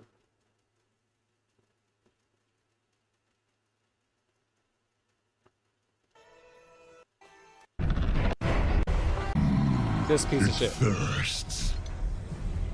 Bring it to the pools. Now, this motherfucker, right, ruined the Horde. Because originally, the Horde was led by this guy. This green guy here, his name is Thrall, and he made a Horde that was more peaceful. If you wish to join us, you are welcome. That was just trying to survive. Right? Alliance hordes, stay on guard. This Thrall guy, this Horde leader, their Horde was peaceful under him. That was the whole thing. Super peaceful, right? The problem is, okay, let me show you. It probably shows you here. He had someone who was a very close friend of his, almost like he would say like a brother, called Grom Hellscream. Here we go. And what happened was, in Warcraft 3, because this is a long time ago, this is before World of Warcraft. In Warcraft 3, Grom Hellscream was trying to go with Thrall to a different continent called Kalimdor to like live in peace, and they were told to go there by some prophet guy, alright? If you never played Warcraft 3, there's a lot to explain, so just go by what I'm saying. What happens is, humans then follow them there to Kalimdor, and while Thrall is away doing something with the prophet, Grom Hellscream is like defending this city and gets like super angry and pissed off and fights the humans, and he's constantly telling them like, stop fighting the humans, we're trying to be at peace here, right? Okay? Because the humans that also followed them were told to come here by the prophet. So they were all supposed to come here and just be peaceful so they could like join to fight these evil demons that were coming to invade the planet, right? That was like the main idea, right? But what happened is, while that's going on, like while Thrall and the human leader and all that, they're learning that they should be in peace and all that, Grom Hellscream over here is like some fucking demon comes out of nowhere and is like, oh yes, drink of my blood and become strong again and fight against your enemies, right? And then he's like, all right, I'm gonna do that. I'm just gonna curse my entire freaking clan over here to be just demon worshipping orcs because he's a dumb fuck, right? That's literally, this Grom Hellscream's a dumb fuck, and his son is a dumb fuck too. All right, so I'm just gonna. But anyway, this is the cutscene now of let's see. What happens is Grom Hellscream, after he drinks the blood and all that,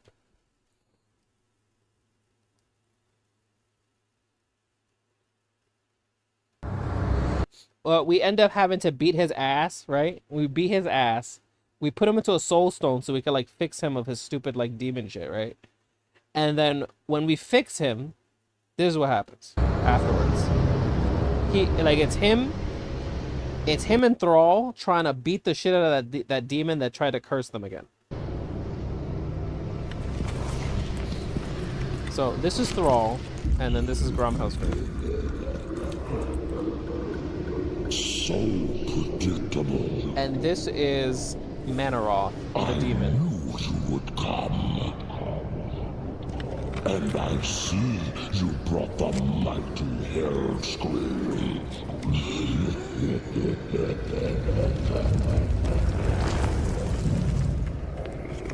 His blood is mine. As is your whole misbegotten race.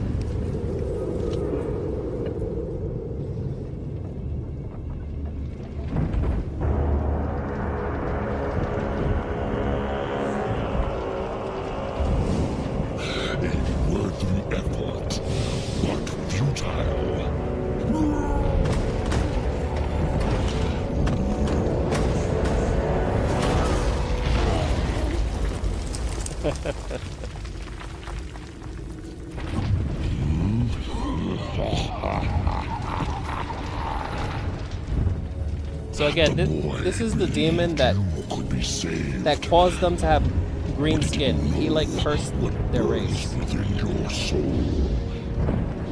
within your heart, you know we are the same.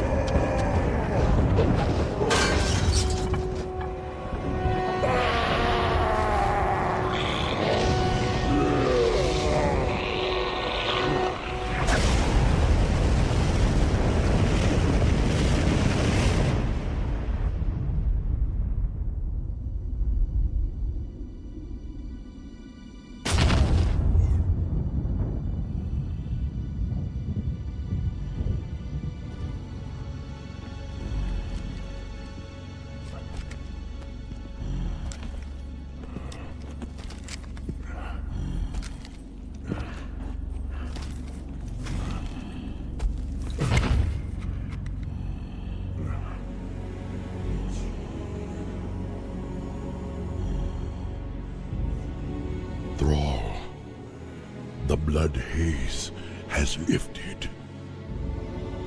The demon's fire has burnt out in my veins.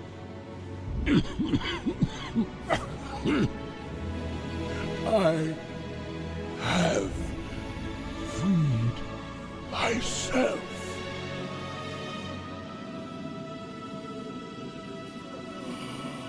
No, old friend. You freed us all.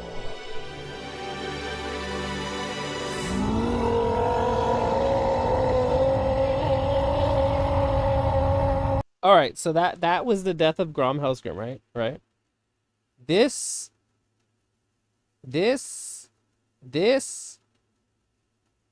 Where am I going? This motherfucker over here.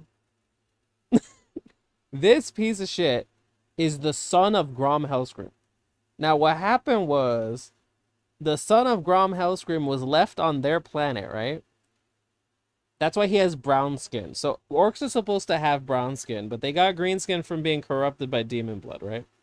So what happened is he was left on the planet and he didn't get corrupted, right? So what happened was when Thrall in the future in World of Warcraft goes back to their planet, because they're actually from some different other planet, right? And there was like a portal that connected the two planets together. So when he went back to that planet, he found the son of Gromhellscream called Garrosh Hellscream, right? And he was like, oh my god, you're like my brother's son. I'm like your uncle. Oh my god. You know, and then he like just got so obsessed with Garrosh Hellscream, right? He wanted to like guide him and make him the new war chief of the Horde and all that, right? So what happened was his son is a dumb fuck just like he was. So he's like super angry and aggressive all the time. So when Thrall, who's peace loving and all that, made him the war chief and just left and retired and tried to have a baby with some woman and just live on a farm somewhere, this motherfucker just started like the Third Reich on the planet. I don't like, it's insane. Like you don't understand what this motherfucker has done. I am pissed off at this bitch. Like he literally like, okay, girl, let me just explain what this motherfucker did. All right, so like there's a character called Jaina, right? For today's story, we have another big character by the name of Jaina Proudmoore. She was from Warcraft 3 as well. She was the leader of the humans that followed the prophet to go to the other side of the planet with Thrall and all that. And she made peace with Thrall and all that. And the humans and the orcs worked together to kill the demons, right? So she's always been peaceful. She's always been super, super peaceful, all about peace and love. Over the years, they grew close as friends. Peace and love and all that shit. Get the fuck out of here with that shit. Hurry the hell up and get to the damn important stuff. When Uther refused to kill the civilians as Arthas ordered, Arthas renounced Okay, him, we're not talking about accusing him of Arthas. We're treason. talking about He demanded that any true to the her and Thrall. Then, she helped him purge Grom of the demonic curse that had gripped him. See, this is what happened Jaina here. and Thrall continued as Nah, allies, she's not gonna although die. their forces It's worse. were not very It's eager worse about than it, that. even after Hellscream's death. They were terrorized by the undead, but also by the Night Elves' deadly hit-and-run attacks. Though their alliance with one another kept them alive, they were Alright, only so holding on humans by a and thread. orcs working together. Way up the mountain. To defend their They base, fight the taunted demons, they beat their ass, and they're like, okay. Sources differ. Jaina took her refugees to an island outpost. Alright, so they or beat the shit out of the demons, and then she took her refugees and built on an this island little outpost. island. She made her city where all her people would live, and they called it Theramore, right? And she was like, okay, we're gonna live here peacefully. We humans over here, and you orcs over there. We just gonna live here, and that's it, right? Off the eastern coast of Kalimdor, newly named Theramore. The exact time of Theramore's founding isn't clear. Sources differ as to whether it was founded before or after the Battle of Mount Hyjal, but the role of the Citadel was important in the tale of the founding of the Orc nation Durotar. When Rexxar demanded an explanation of the humans encroaching on Durotar and the assassination attempt, Jaina stated that she had no such knowledge. Alright, so then humans came up and were like fighting orcs and shit, and they came up to Jaina, they're like, why the fuck are there humans coming into our lands and killing us, right? And she's like, I don't know what the fuck's going on, right? That's what happened, right? When Jaina agreed to help the Moknathal investigate, they So then she went to go help them to investigate what was going on. discovered the outpost was under attack from the Naga. After an encounter with a dying marine, Jaina realized with horror that her father had... That's what happened. So she discovered after seeing like one of the dead soldiers, that they were actually from Koltaros. So Jaina originally was from the nation of Koltaros, which is kind of like this like boat seafaring nation that is different from the other humans, right? So her father, who's like the Lord Admiral, like the leader of them, right, came across the sea to go get his daughter, because he's like, what the hell happened? She just went across the sea randomly. I need to go get her and save her. So then he finds a bunch of orcs, and he's like, fuck these stupid orc green-skinned bastards, because they're aliens that came over to this planet and just killed all the humans all the time, right? So he don't trust these orcs at all. He didn't know what the fuck happened, that they all worked together and defended against demons or anything. He didn't see all that.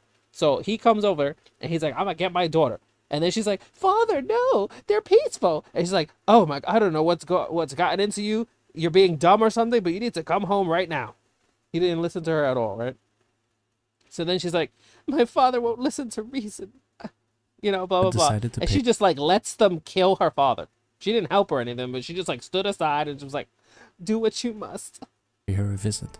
Jaina pleaded with the Admiral to spare Rexxar, but Dalen would have none of it. Rexxar and his companions escaped, and Thrall rallied an army to push back Proudmoore's assault. Jaina was in despair.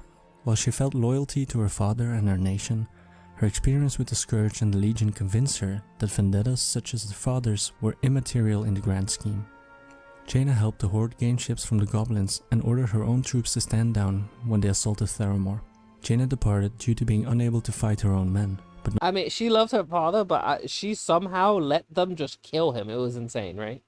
not before Thrall and Rexxar promised her that they would keep human casualties to a minimum. Above all else, Jaina, he was a proud warrior. Remember him as such. That's what he says. Jaina's last words to her father were to ask why he didn't listen.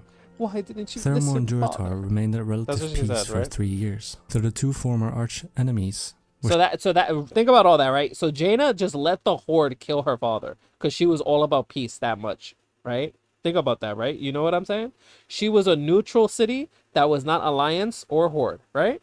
You understand that? Now, Garrosh becomes war chief of the fucking Horde.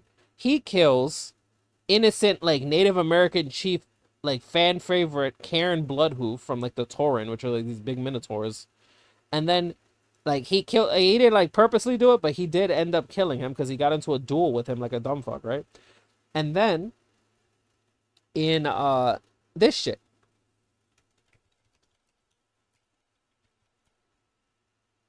Alright, so, like, so this happened. So like, so like, Garrosh becomes war chief, and then this happens.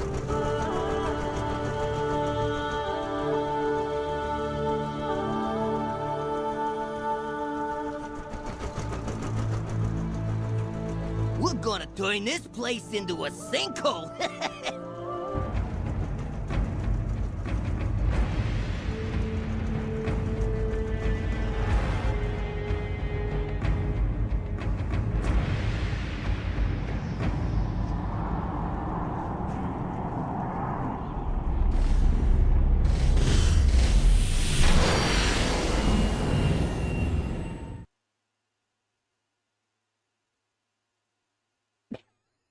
Did you see what they just did?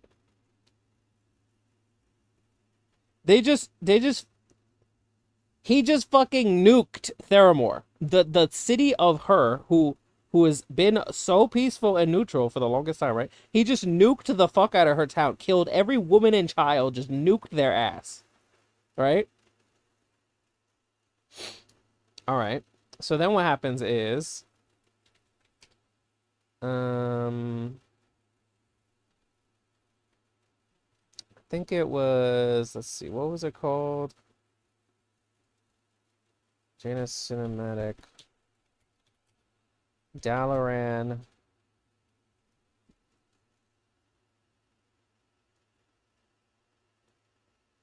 We're too late. Alright. So what happened was, after that happened, right? She was freaking the hell out. Obviously, she would freak the hell out because they just nuked her city, right? Sunreaver! Alright, wait, is this it? Oh, here we go, here we go. I know exactly what he's... Here we go. Oh, look who's arrived. Nobody dislikes Garrosh more than me. So this is what she says immediately after that happened. Immediately after her city got nuked. She says, nobody dislikes Garrosh more than me. I wrestle with my anger every day. I wrestle with my anger every day. Oh, and, oh, by the way, back to what we were saying. This is Anduin Rin. This is the son of the king, like, that I was showing you before. He was the peace-loving guy, right? So he's talking to her. Come with me. Look around you a moment. In the aftermath of Theramore, my first instinct was to decimate Orgrimmar. To kill every man, woman, and child in the city. Jaina. I'm not proud. Since then, Kalikos and I have talked at length about power and how it should be used. The Kirin Tor has a legacy of abuse. Kel'Thuzad turned his knowledge of the arcane arts toward necromancy. Kael'thas Sunstrider was also a student here, another of our fold who betrayed us. Every day I ask myself, what's the right thing to do? Anduin, you know more than anyone. It's important to separate the Horde from its people.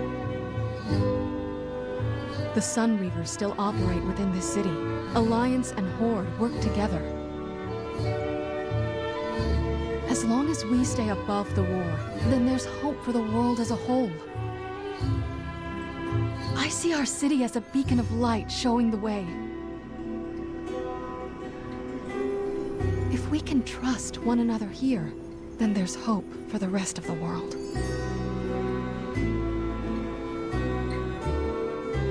I understand. I'll talk to my father. Thank you, Anduin. All right, so that happened, right? So like after they nuked her city, do you hear how she's talking? She's still trying to be so peaceful. She's still like, there's hope in the world because they're working together in my city still in Dalaran, you know. There's still hope for the Alliance and the Horde. And then what happens? You are a hero of the Horde. So what happens then is the Horde guys that were in Dalaran, they had some people in that in Dalaran that were like spies, and they worked through Dalaran to open a portal into an Alliance city and steal this like big artifact thing that would help Garrosh do something that he wants to do, which is really bad, right? So they're using Dalaran, the neutral city, her new like main city, because Theramore got bombed, right? And the Horde is using that city to then go steal something from the Alliance. So then she flips the fuck out. So she goes insane. Like she's like, I'm tired of you bastard hordes. Not tolerate insurrection. I will not tolerate insurrection. Kirin Tor will not tolerate insurrection. Jaina. Anduin, I know. Yes, bitch. She's like, I'm tired of this shit. Fuck you, motherfucker. I trust in your discretion.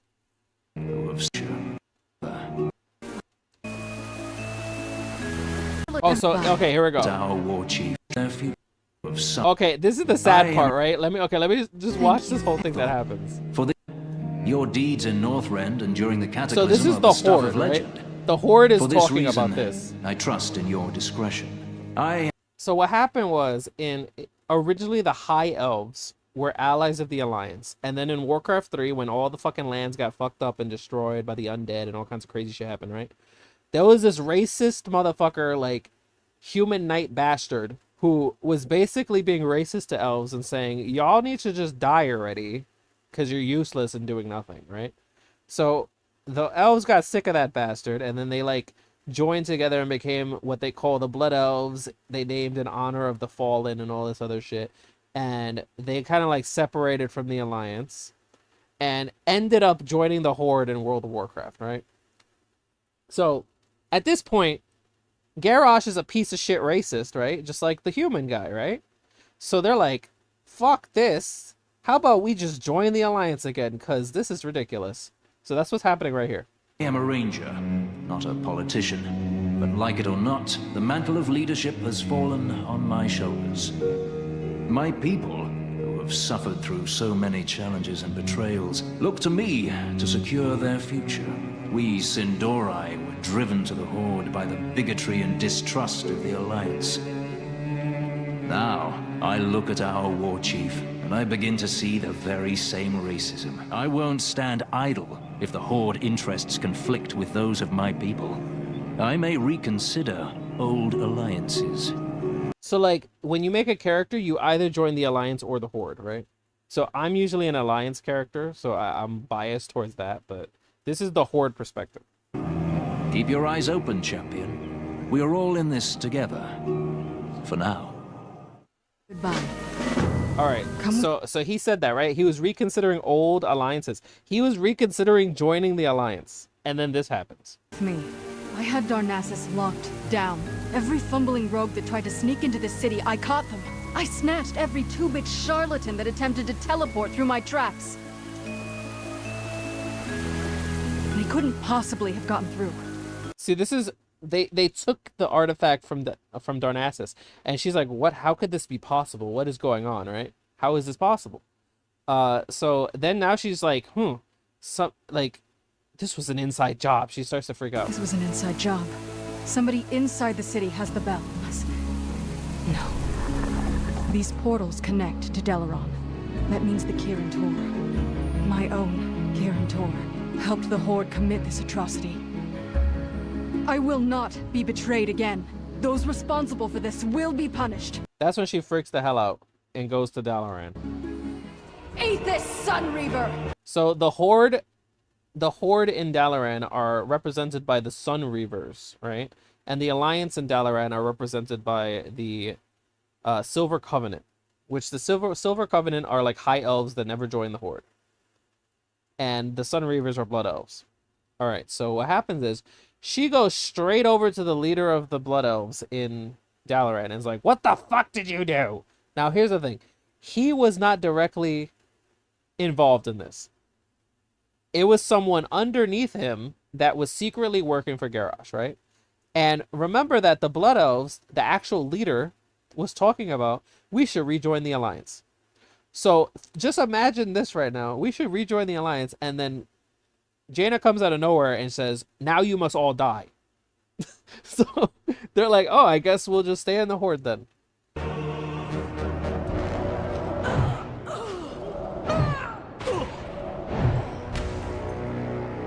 You've betrayed the Kirin Tor, Sunreaver. You've allowed Garrosh to move his forces through my city. You have it all wrong, Jaina. I did nothing. You looked the other way. You and your insubordinate kind are no longer welcome here. This is our city too. Exactly.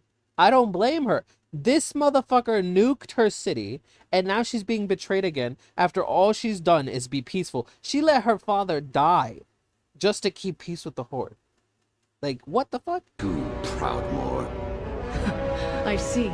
I will remove the Sunreavers by force then. And villain arc she had, be for coming sure. with me. She had that shit.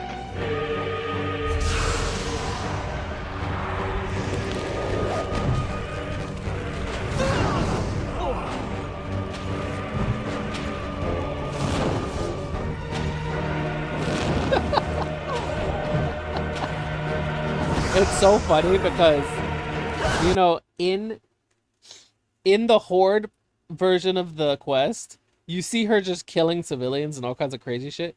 But if you're playing the Alliance side, she's only fighting against people who are fighting back, and she puts everyone in prison, right? And technically the Alliance side is the canon side, so she's not that brutal. Dalaran is a better place without your kind. Jesus Christ. Kirin Tor will not tolerate insurrection. My God. Jaina's gone over the edge. She's imprisoning the Sunreavers. So that's what happened, right? And then she's freaking out, right? So that is, I showed you all that so you can understand how much of an asshole this piece of shit is, right? That was the whole point of that, right? That's why I was showing you that. So what happened is, after we beat his ass, right?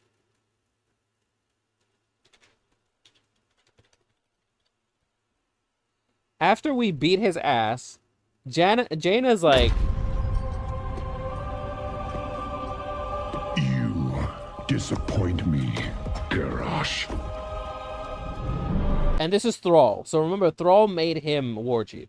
You are not worthy of your father's legacy. His punishment is not for you alone to decide. And this is the father of I Anduin. won't let you take him. We have all suffered from his atrocities. My people, more than any other. Let him stand trial in Pandaria. I don't know about your people more than any other, but okay. There, we will mete out justice for all.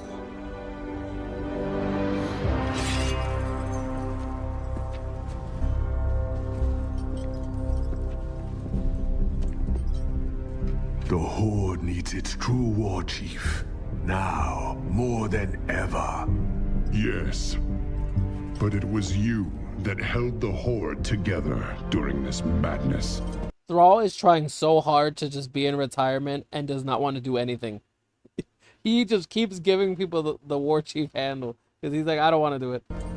It was you that protected our honor. From this day forward, Vol'jin, if you lead, I will follow. I am not worthy.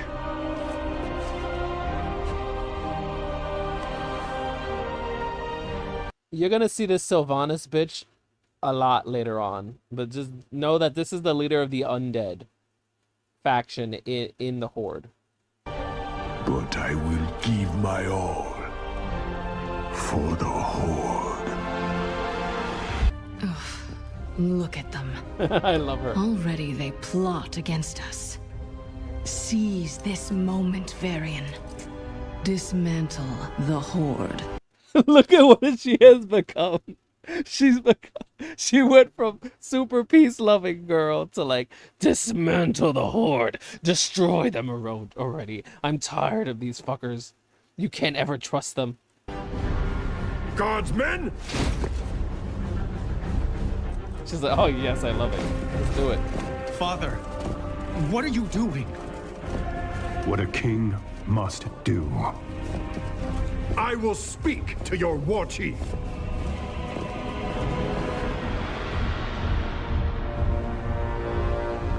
I speak for the Horde.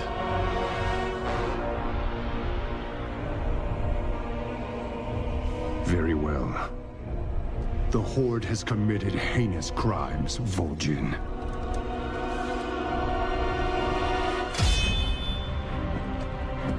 But some among you fought against Garrosh's tyranny. For that, I am willing to end this bloodshed. But know this. If your Horde fails to uphold honor as Garrosh did, we will end you. Exactly. See, that is what happened with Garrosh, right? So after that, Garrosh escapes. He fucking escapes, and we go. Some weird timey-wimey shit happens, right? We go to some like previous land when freaking whatever the hell. But who cares? The point is, in that new whatever the fuck, this is when he dies. Thrall finally kills him.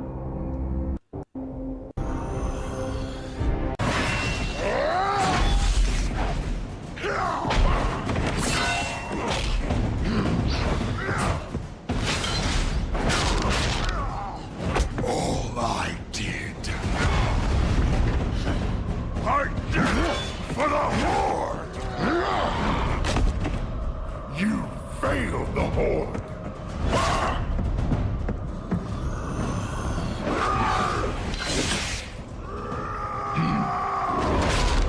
You made me war chief! You left me to pick up your pieces! You failed me!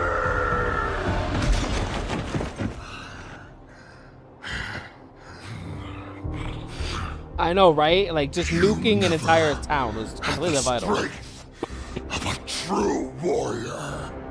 I do not rely on strength alone, Garrosh. My power is all around you.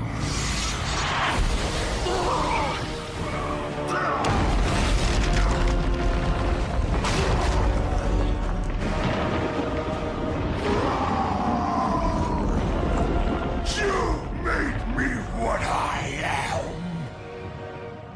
No. You chose your own destiny.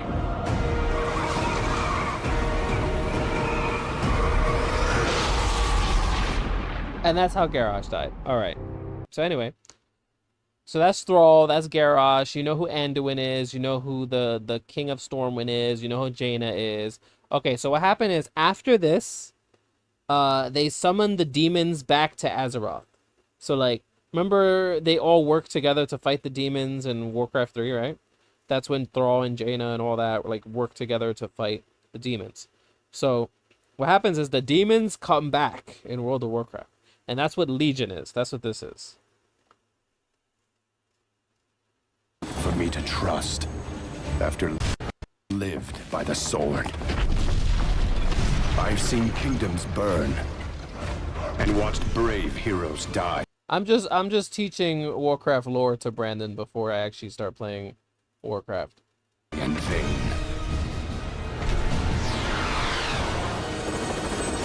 It was way too much lore, so if you want to know about that, you're gonna have to rewatch the stream, Code Kitty, because it's like way too much for me to recap all that. It's been difficult for me to trust after losing so much.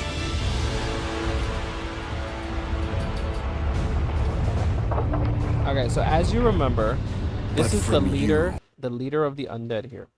I have learned patience, tolerance, and faith.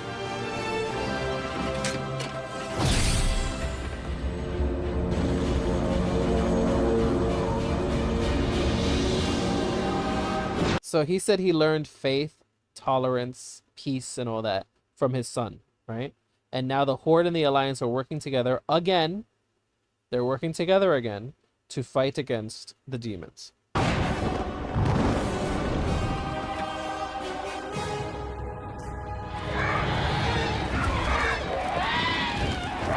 Open fire!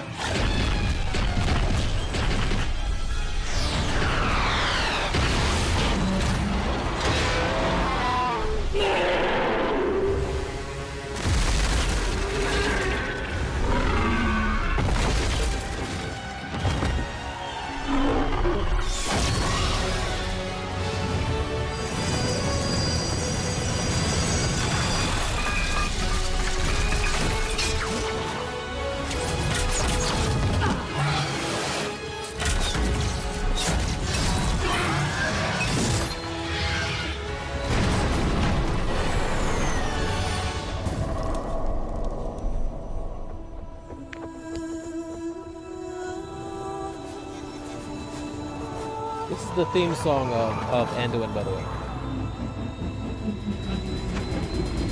So yeah, you're probably saying, get Mother in there, she'll solo, yeah, right? Mother is like pissed off and doing her own thing right now because of what happened with Garrosh, right? So she's gone for like this entire expansion.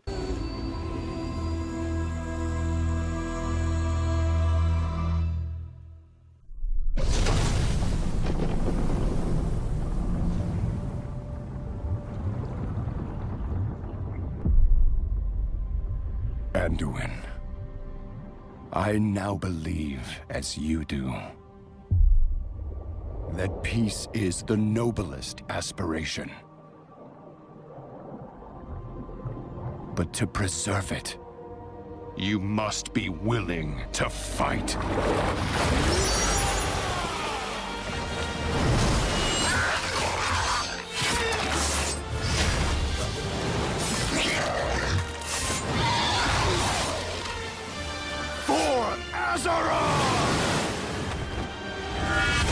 Right, so that's Legion, right? So now this is what happens after that. So Broken Shore Cinematic. This is what happens after that.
All right, so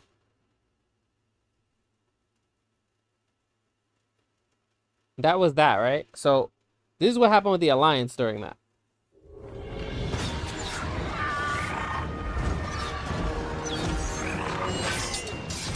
Victory is ours! Hold fast! Mechator! We finished this now! Call in the gunship! Way ahead of you, sir! Transangulating our positions right now! Get it! Get it! My lord! Push forward!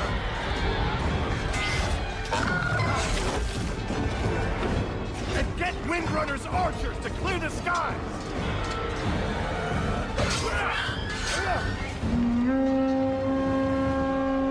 So then now they blow the horn, they start leaving. She wouldn't. I knew it! I knew we couldn't trust.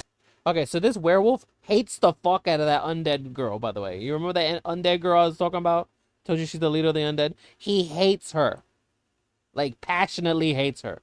Because she caused his son to die. And she caused him to be a werewolf. And all that crazy shit was because of her. Right? So he already hated that bitch. And then he sees that they're leaving. He says, see, we couldn't trust her.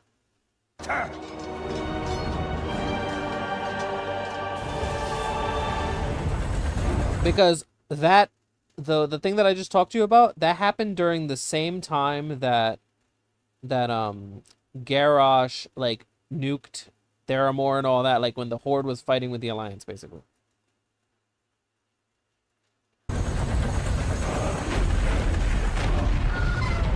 Without the Horde, we'll be overrun! We must retreat! Get everyone to the gunship. Everyone, fall back!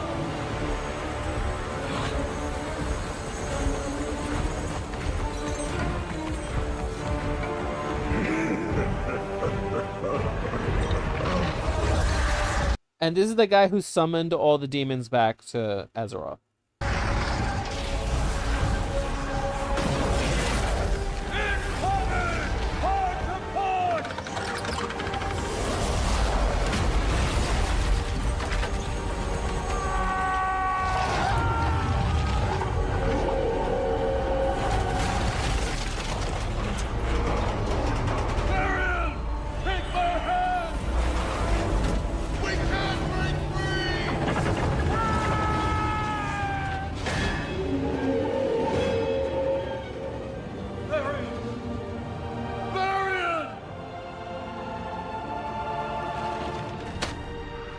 Take this to my son.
You will be remembered as the king who sacrificed his life for nothing.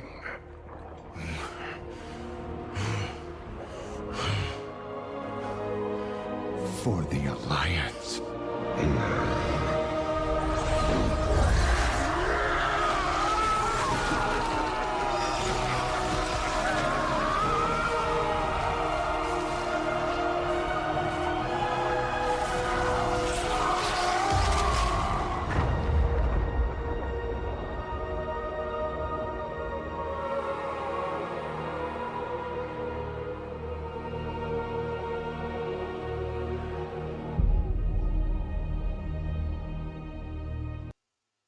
And that's how Anduin became the King of Stormwind.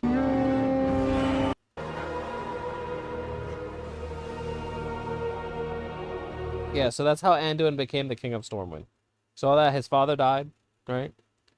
Now, what if I told you that that undead bitch that I just showed you right now, after this whole entire, like, we working together to fight the Legion, we kill the Legion and all that, what if I told you this bitch, after becoming war chief, decided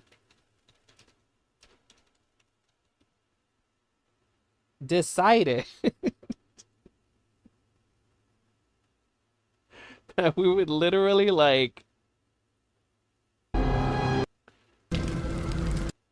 God. She decided... So like, okay, there's another race in the Alliance called the Night Elves, right? So it was the Night Elves, the Orcs, the humans that worked together to destroy the Burning Legion, which are the demons in Warcraft 3, right? So the Night Elves are a part of the Alliance right now in World of Warcraft. So that undead bitch decided, let's just randomly sneak attack, murder a bunch of the Night Elves for some reason. I don't know, like, okay, let's cause all of them to go to the south because, oh, they're gonna go defend something over there. And then they're gonna like sneak attack, kill a bunch of civilians and all these like guards and shit in the towns of the Night Elves. And then they go straight to Teldrassil, which is this big tree that has Darnassus, which is the capital of the Night Elves, right? That's where they took the Bell artifact thing from, like, through Dalaran, right? So that's what I'm saying, like, for no reason. These people just like, okay, the Horde for the second time has decided to be psychopaths for no reason. So what happens is, she goes up to Teldrassil, and this is what happens. So this big ass tree has a bunch of, like, has a huge city on it and a bunch of people living on this tree.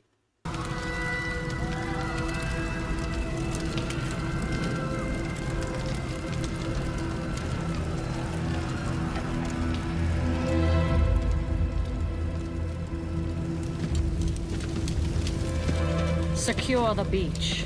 Prepare to invade the tree. Why? Why? You've already won. Only innocents remain in the tree. This is war. No. This is hatred. Rage. Windrunner. You were defender of your people. Do you not? This Night Elf here is very similar to what Sylvanas was when she was alive. Remember. I remember. A fool.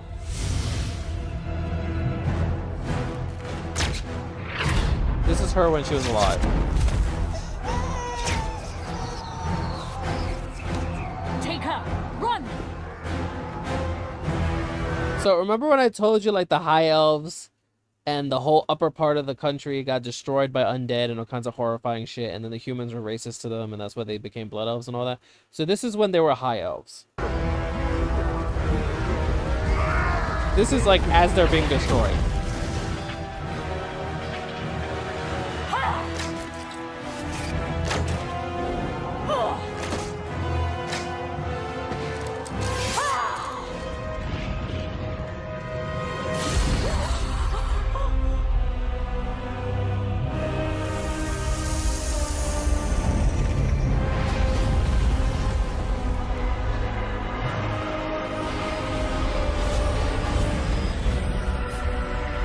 So Arthas here kills her because she was so fucking annoying to him, right? She was like constantly taunting him and like running away and all this crazy shit. So he got so pissed off, he killed her and turned her into a banshee, which is like a ghost thing.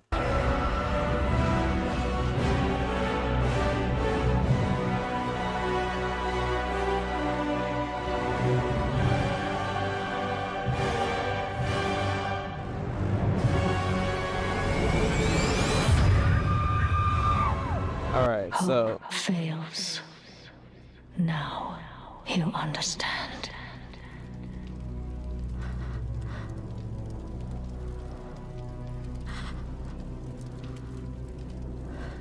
Ah, don't grieve.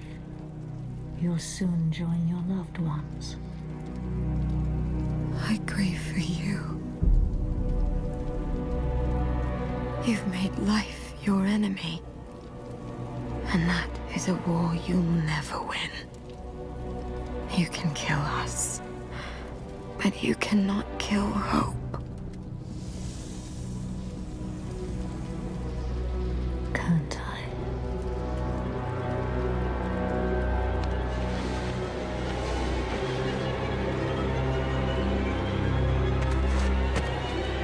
Burn it. Burn it!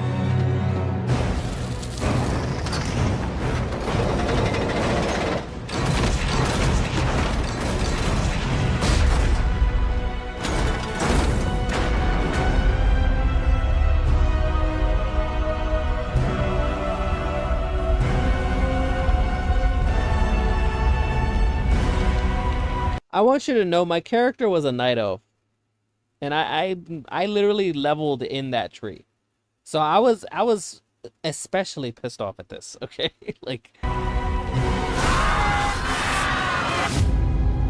All right, so this orc here, he's been an old character of the Horde. He is more like Thrall, like where he wants peace and all that. And he's all about like honor and like shit like that, right? So when that happened, he got kind of like PTSD. He's like, what kind of dishonorable, horrible shit is this? This weird war crime shit that she just did, right? So this is what happened after that. The Alliance got really fucking pissed off, and they're coming to kill her. That's why there's a bunch of people out here. They really hate her. In Wrath of the Lich King, which is some shit that's like way before anything I talked about, so I don't want to explain it too much, but this was his son. His son was killed in by the Lich King, and he was like crying over his son's body, right? And the Alliance let him take the body and all that. Like, even though the Alliance and the Horde were fighting, they let him mourn over his son, right?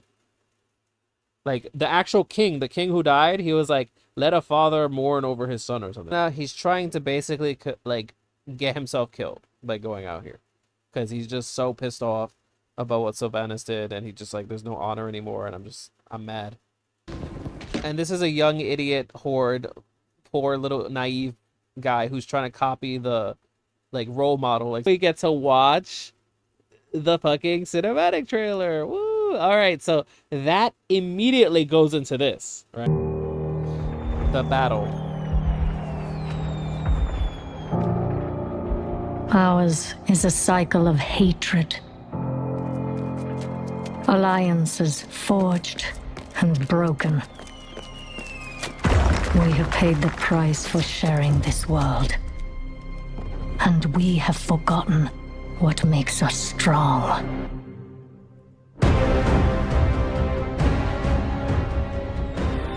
So, the Alliance is so mad right now. This is the most aggressive they've ever been in like freaking years and years and years. Close rank! Advance has won! Lordaeron will be ours! And that is the sword of Anduin's father. Remember the King of Stormwind? That was his sword, and now he's holding it. My king. This is now King Anduin. Remember the innocent, peaceful boy? He's now the king. We have her cornered.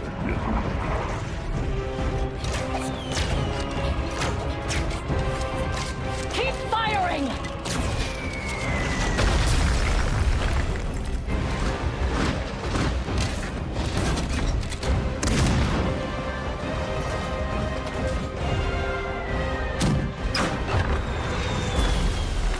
Okay, let me remind you. The Anduin was a priest, right? His father was a warrior, but Anduin was a priest. He was like a, you know, like innocent, peaceful spellcaster kind of person. So when you see how he uses his abilities in this, think about that. He was like a healer.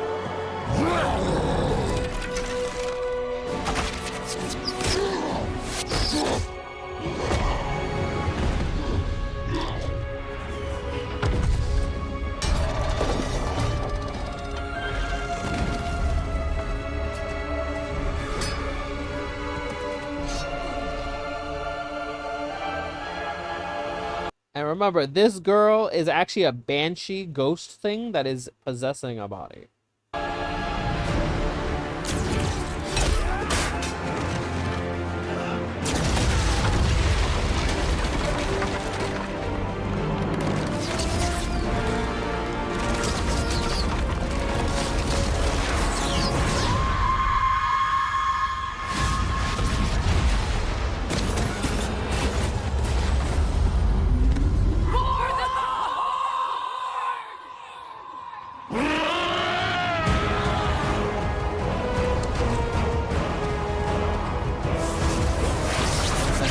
There's the troll that I was talking about.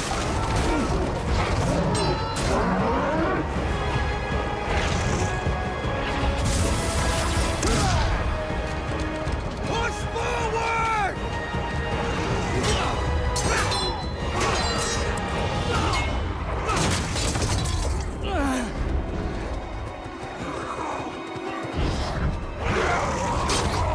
Anduin!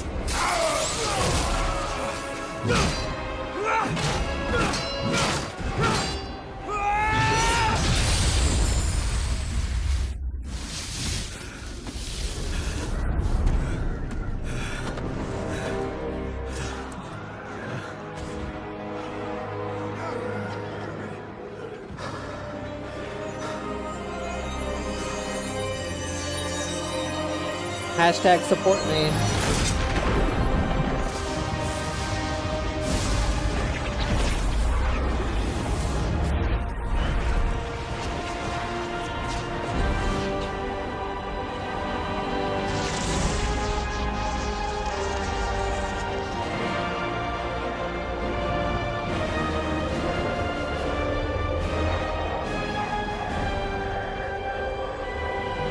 Heroes never die.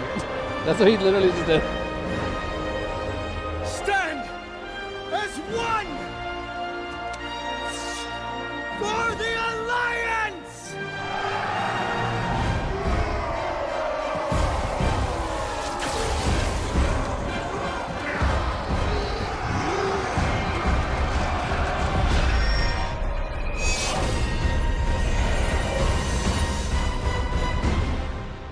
So that was Battle for Azeroth, right? So as you like, all this stuff that I'm showing you, I'm leading you into what I'm gonna be playing in the game, right? So that started the war with them again, right? So during Battle of Azeroth, guess who comes back when we're fighting the Horde, right?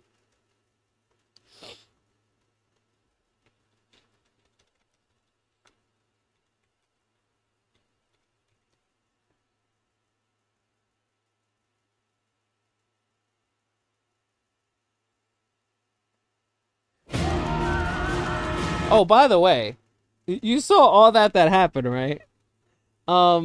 This evil bitch, right? She's like, for the Horde, and like rallies them and all that, right? She fucking like plague bombs the entire like city. Her own city, she plague bombs the whole fucking city, which is hurting her own people. Because people who are not undead, like the Horde that are not undead, are being damaged by this chemical warfare as well. So she is literally just the worst. So this is what happened after the cutscene. She fucking blew up a bunch of toxin bombs and shit, and now they're retreating, and the Horde are in this green smoke right now. I don't know. God.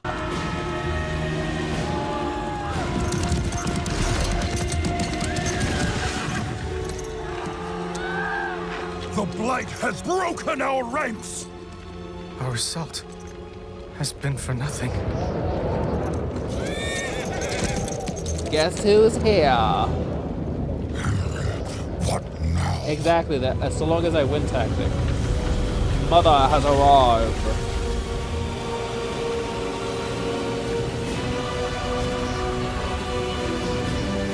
I heard you want to dismantle the Horde.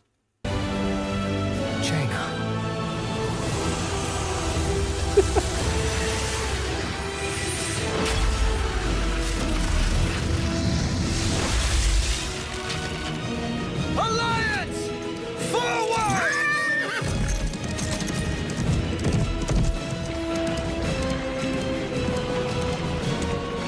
China!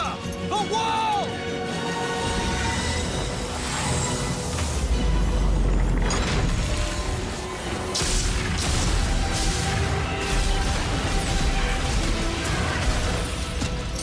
We end this now.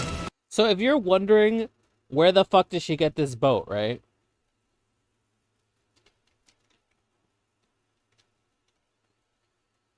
If you're wondering where she got that boat,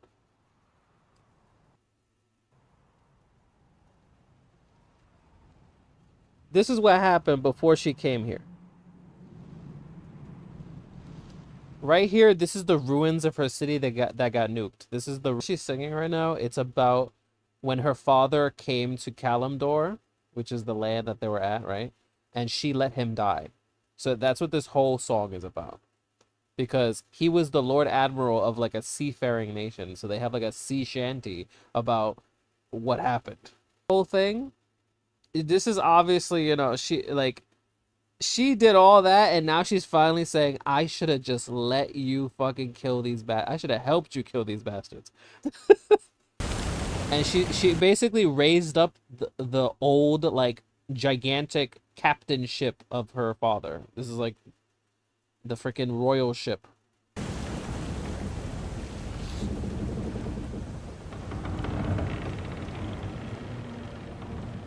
And this is the ship that she came with, bitch.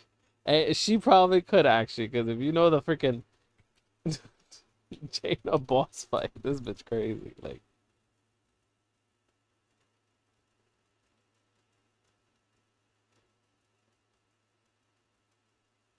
Consider this your only warning. Turn your vessel back to port and look after your dead. 5, or you will 4, soon join them. 2, 1. For Colterus! for real, I love her. She like auto I loved her since Warcraft 3. I will freeze you where you stand! So you fight her as a boss if you're like the Horde. You don't fight her as the Alliance.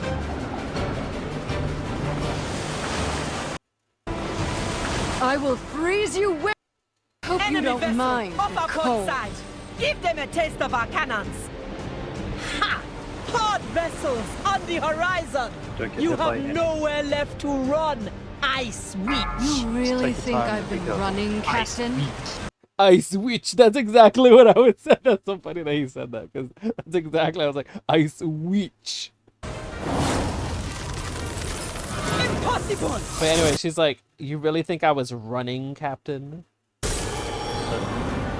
I lured you into open waters because out here, you have no hope of escape. This bitch a savage. You hear this shit?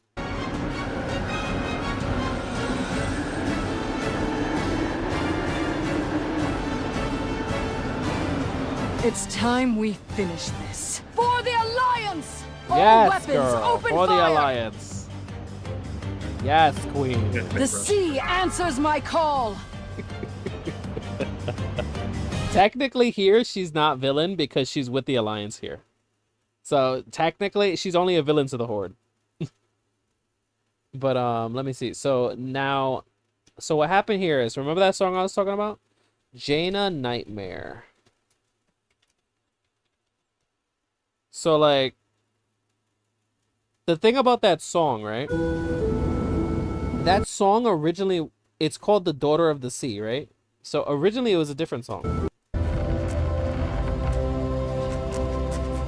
So in Battle for Azeroth, her entire story is about going back to Kul'Tiras, trying to get forgiven and like make up for what she did, right? And she ends up becoming the leader of Kul'Tiras by the end of it.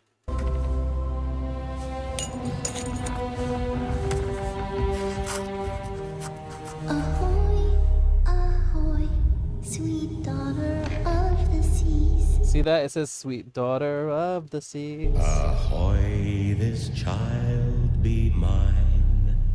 The Admiral's will, his whole entire world, for as long as stars do shine. As you can see, it was originally a lullaby to celebrate how much he loved his daughter. And then it was turned into... It was turned into that because he let her die. Promise you'll come back? I'll weather every storm. We love a if I know schizophrenic you are queen. waiting for me. The poor bitch. Listen. I love you, Papa. Listen. She has PTSD, alright? She's been through a lot, alright? Papa. Come topside, sweetheart. Your loving mother will never forgive you, murderer. So yeah, that's Jaina, right? We got all the Jaina stuff down. We understand who Jaina is now. We understand who the Horde is. We understand who Alliance is. We know who Anduin is. All that shit, right? So now, let's watch War Within. What is it? Catch up. Cinematic. Because it also had this, so people who didn't know the story, they could watch this, and it will, like, update you on shit, right? So that you can, like, understand the story. So, I gave you a deeper look, and now this is going to show you, like, the general, what they want you to know for the new story. Because Battle for Azeroth, that was an expansion, and then there was another expansion after that. And then there was another expansion after that. So there was 2 expansions after that. And I don't feel like explaining all that, so because it's not that important. So I'm just going to show you this. Dark Titan Sargeras plunged his colossal blade into our world. All right, so this thing right here. Dark Titan Sargeras. This happened in Legion. So this is the same expansion that had the demons attacking. And, like, the king died and all that. That was this expansion. At the end of this expansion, the Dark Titan Sargeras, the leader of the Burning Legion of the demons and all that. You think of him like Satan, right? He finally came to Azeroth. And as he's being pulled away by the other Titans, he stabs the planet with his sword. And that's how BFA starts. Because BFA, she starts bleeding. Azeroth starts bleeding out of the wound, and Azerite is found. And then that's how the war for Battle for Azeroth happened. Garrus plunged his colossal blade into our world. Crucial events were set in motion. Magni Bronzebeard heard the cries of Azeroth, giving up everything to answer her call. Since being wounded by the Mad Titan, Azeroth has been crying out in pain. As her dutiful speaker, he rallied the champions to her aid, and ultimately to confront the return of the old god, Nizar. Alright, so you're probably like, what the fuck is this now? Alright, so like, the old gods. Oh god, let me, okay, alright. Let me just like, every old god explained in like, how long? 20 minutes. Alright, so the old gods, right? Do you know what Cthulhu is? You know Cthulhu and like Lovecraft and crazy elder god, like unknown dimension gods of like insanity? That's what these are. I can taste the essence of your soul. It is. So these are not demons. These are a part of the void, the darkness, the shadow, the void, the opposite of the light. In the beginning of the entire Warcraft universe, the Void Lords existed. Ephemeral and endlessly powerful entities of shadow whose ultimate goal is to consume the entire universe. This is good because this is going to explain to you like the basic like Big Bang beginnings of Warcraft. And darkness. The Void Lords manifested countless beings called the Old Gods, known as the Shath-Yar in their language, and they hurled them across the cosmos. The Old Gods that landed and embedded themselves in Azeroth were Yasharaj, Cthulhu, Yogg-Saron, and N'Zoth. From their organic matter, their void servants, the Naraki and the Aekir were born, and during this primordial stage on Azeroth, the Old Gods fought each other and the elemental forces across the world, which they would eventually enslave. This conglomeration of void forces would be called the Black Empire, and if they continued their work, they would surely corrupt the world soul sleeping within Azeroth. But one day, the Titans were floating around space, inspecting their sleeping siblings until... Oh my goodness! Okay, panic mode. Azeroth is rumored to be one of the most powerful world souls, and it's on the brink of being corrupted. And the Titans are so powerful that they can't really fight the Old Gods directly without destroying the world in the process. So they created the Titans. So yeah, what happened was like the Old Gods like attached themselves to the planet. So like destroying them would cause damage to the planet and Azeroth herself. So that's why they couldn't just kill them outright. Keepers and the Titan Forged, which are like their little mini-me robot servants, and they fought the Black Empire and banished the enslaved elementals into Titan-created elemental planes. While the elements were locked in their planes, the Titans gave them a mobile... Think about the Titans, like they're the gods of order. They lead order, they want everything to be orderly, and they want everything to be the way they want it to be, right? So they love making prisons, they love making like everything like robotic slaves. That's what they love doing. Phone with a very cool game. A game with over 800 champions.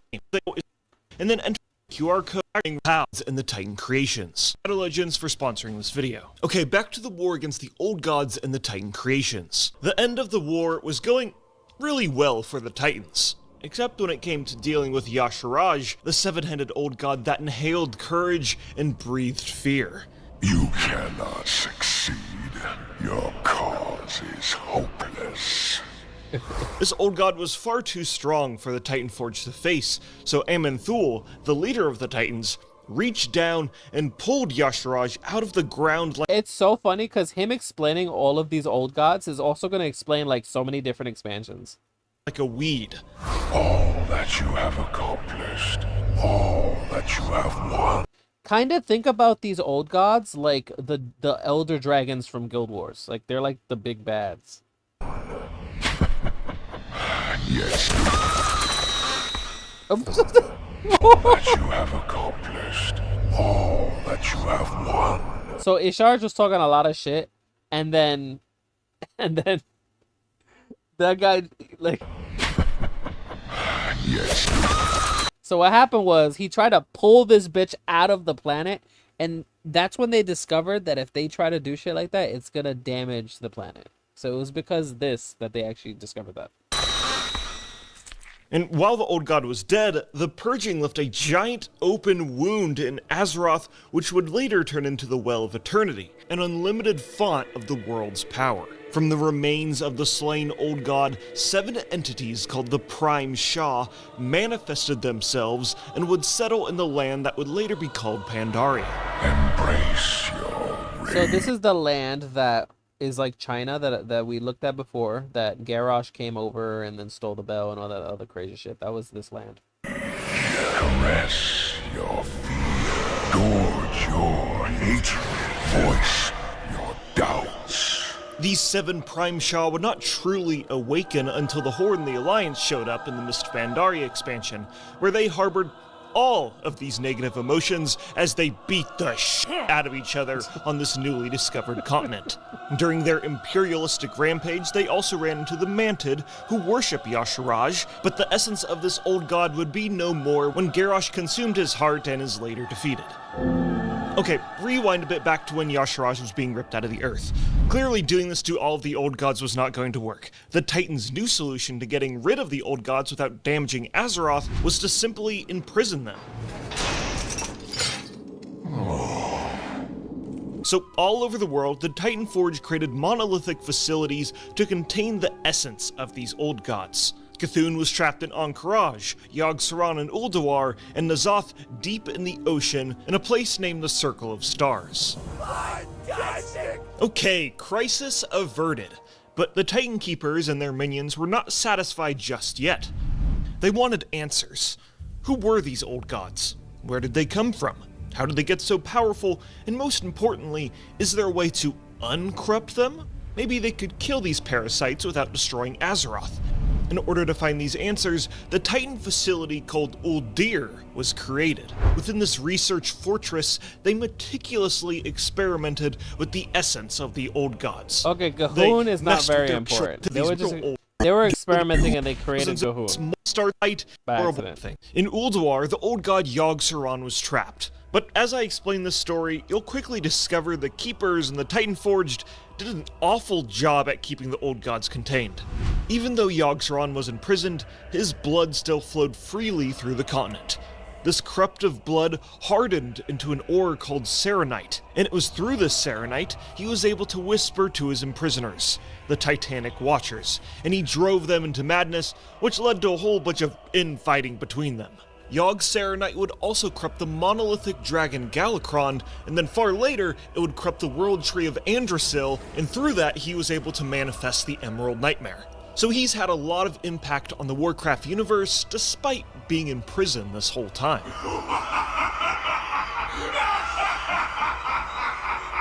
And Yogg also spread the Curse of Flesh, turning the Titan Forged into fleshy humanoids to make them even easier to corrupt. And he also gave them sex organs so they could fuck. Wow.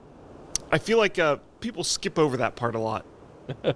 So despite Yogg-Saron being imprisoned, he was able to manipulate and corrupt really the are. world around him through his solidified blood around the continent. Yogg-Saron would remain locked in his The Titans doing a terrible job is the story of Dragonflight, actually. That's the expansion before this one. prison until Cho'Gall snuck into Ulduar and weakened his prison. This is honestly one of the most random events in Azeroth, and isn't really explained all too well in-game, and any mention of Cho'Gall or the appearance of the Twilight Hammer cult is very brief in the expansion. You would think that weakening an old god's prison should have a bit more storytelling surrounding it. right? His Like, influence come on on the now. Keepers strengthens, and players have to go into Ulduar, knock some sense into these Titan creations, and defeat Yogg-Saron. And then we And destroy during the Yogg-Saron. Yogg-Saron fight, players are transported to visions of Azeroth's past that may suggest the old god has influenced these events, like the creation of the Dragon Soul, the assassination of King Lane in the First War, and the Lich King torturing Bolvar. One funny thing I gotta mention is that Yogg-Saron proclaims himself as the God of Death. Bow down before the god of death! Now, the weird thing about this is that Yogg-Saron doesn't really practice any sort of necromancy or necrotic magic, and he doesn't really show up in the afterlife, the Shadowlands at all, and any sort of connection you would make to him and death is kind of a stretch, so it's kind of like Yogg-Saron just calls himself that because he thinks it sounds badass. And the explanation for his self-given title, yeah, it kind of just stops there. Look upon the true face of death, and know that your end comes soon. Death is close. Now Cthulhu. All the way over in what would later be named Silithus, the old god Cthulhu was imprisoned in Ahn'Qiraj. Thousands of years later, the Cthulhu is the first old god that we fight in World of Warcraft. This is when, like, classic World of Warcraft, you fight Cthulhu. Aesir would travel to this side of the continent, and some of them resettled in Ahn'Qiraj and were turned into the Qiraji in Silithid because of Cthulhu's influence. He even turned some of them into hot, sexy bug ladies, because he likes that sort of thing. Cthulhu and the Qiraji would slowly spend their time regaining their strength until they were reawakened by the Night Elves during the War of the Shifting Sands. This was a grave mistake, and the Night Elves had that crap beaten out of them, and eventually the Dragonflights had to step in and re-imprison Cthulhu and his bugs. Oh, by the way, we keep talking about the Dragonflights. And eventually the Dragonflights had to step in and re-imprison Cthulhu. Alright, think about it like this, right? So, like, these dragons are the guardians of Azeroth, right? The dragons came from a species called proto-dragons that were originally from Azeroth before humans or anything. Before the Titans even came, dragons were on this planet, right? And they were like natural species. And these 5... 1, 2, 3, 4. There was a 5th one, too. Those 5 were they were empowered by the Titans to become like the leader of the dragon flights, which are like the green, red, yellow, blue, black, right? So you think of them like the guardian force of the planet. Cthulhu and his bugs. It wouldn't be till later, And the they were all Dragonflights had to blessed step in by and different re-imprison Titans. Like, so this guy was blessed by the Titan of Time. This one was blessed by the Titan of, like, these two were blessed by the Titan of Life. This one was blessed by the Titan of Magic and shit like that, right? Cthulhu and his bugs. It wouldn't be till later in Classic WoW the gates of Ahn'Qiraj would be reopened, players go in and defeat Cthulhu. Later on, Cho'Gall attempted to revive Cthulhu, but this was mentioned in the Medan comic book series, so let's not talk about it, nor do I think it's canon. And look, honestly, I feel bad for Cthulhu because he really does kind of nothing. I mean, yeah, his He was army just did sitting beat there. the Night Elves, but if your only win is against a race whose main trait is their ability to lose every single battle they've been in for thousands of years, yeah, Stop no, it. I don't really think that's impressive. You will explode. The lack of story or world building surrounding Cthulhu can mainly be attributed to him being the first old god introduced to players and then defeated in Classic WoW. And during Classic, grand narratives delving deep into the universe's history was not all that common as it is now.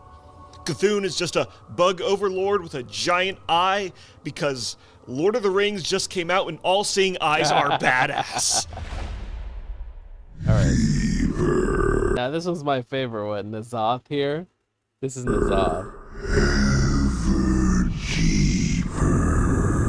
throughout a large... Alright, so N'Zoth, you can kind of think of N'Zoth as, like, Tzeentch from Warhammer. Like, he's very, like, talks about, like, what was I saying? Like, he's, like, sneaky and, like, thinks about stuff intelligently and shit like that, right? So, Warbringers Ajara. Alright, so, like,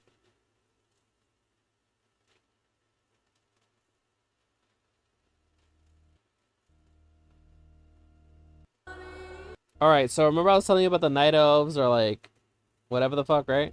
So this is the ancient Night Elves. Ancient Night Elves were kind of like the High Elves, where they're like super magical and like fancy, and like this is their biggest city, and they're all like whatever and all haughty and shit, right?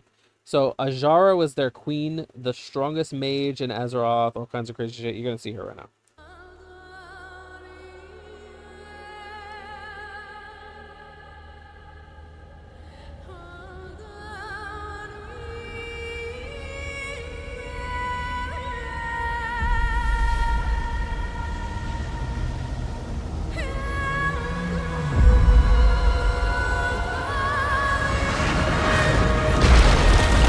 So this was the first time the demons came.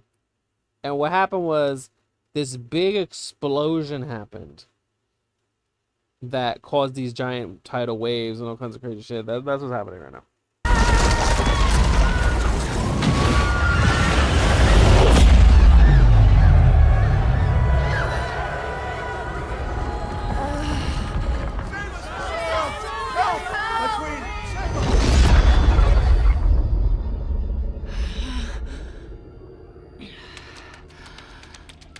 By the way, this is the original mother before Jaina was even born.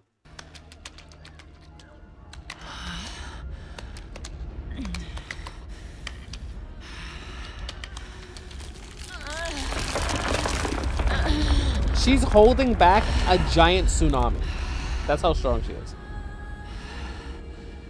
Let go.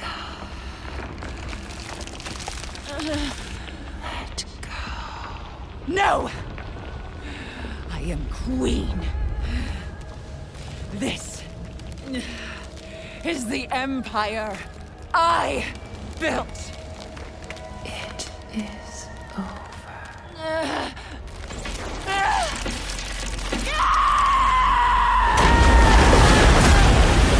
Schizophrenic queen. Another schizophrenic queen. Oh my god.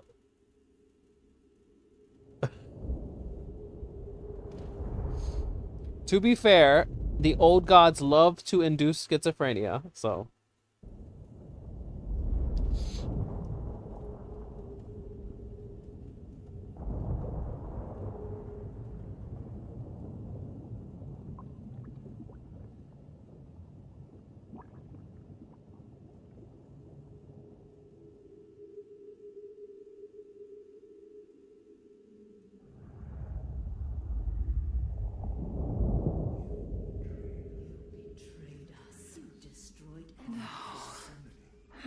People. My queen. Loved you. You betrayed. This is my fault. No. No. No. No. This was not the deal I made.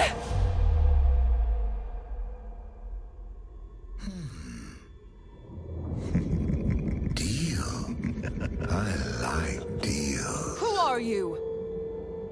Show yourself at once. All right. So this is gonna be N'Zoth, just so you know. Like the thing that you're gonna see is gonna be N'Zoth. For 1,000 years, bound beneath these waves, I have watched you. I have tasted your essence. You? It won't be long now. Your death is near. Only I can sustain you.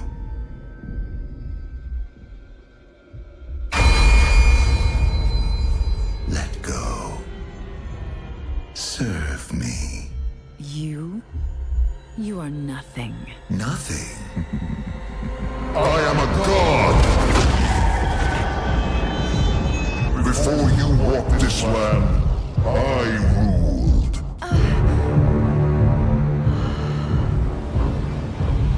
Magnificent. Serve me, and we will rebuild my empire.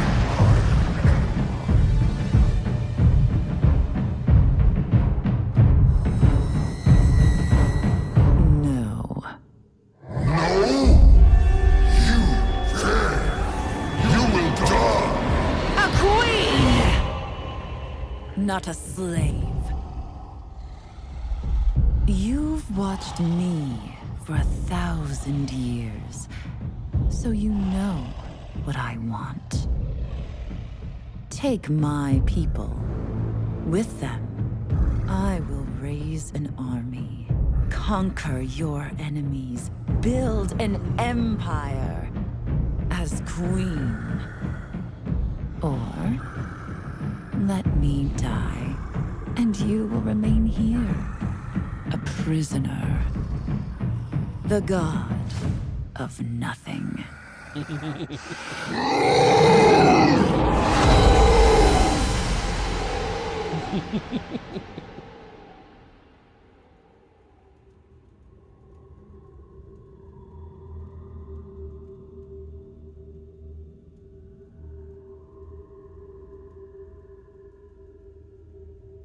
So then he lets her drown a little bit, right? He's like, "Oh, you want to be a cocky bitch, right? Well, let me show you that your life was in my hands, bitch."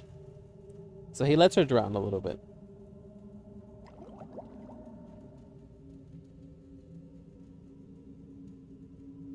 And by the way, this is the birth of the Naga, my favorite race in Warcraft. And I really want Naga to be playable at some point. The second that happens, I'm race changing. But this is how the Naga become born.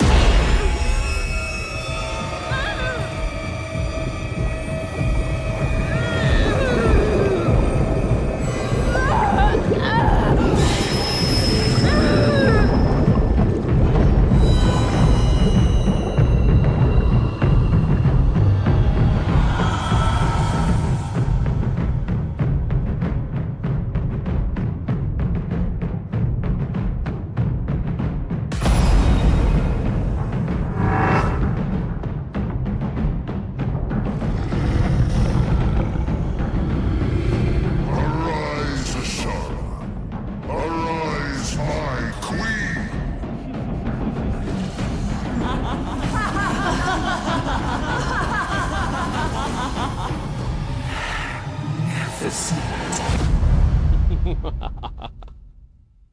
So yeah, that's N'Zoth, right? The only reason I was showing you that was because they talk about N'Zoth here. So what happens is N'Zoth ends up getting freed and all kinds of crazy shit happens. He rallied the champions to her aid, and ultimately to confront the return of the old god, N'Zoth. It was during this conflict that Xal'atath... All right, wait a minute. I gotta talk about Xal'atath. Wait a minute. Okay. Xal'atath Legion. All right. So like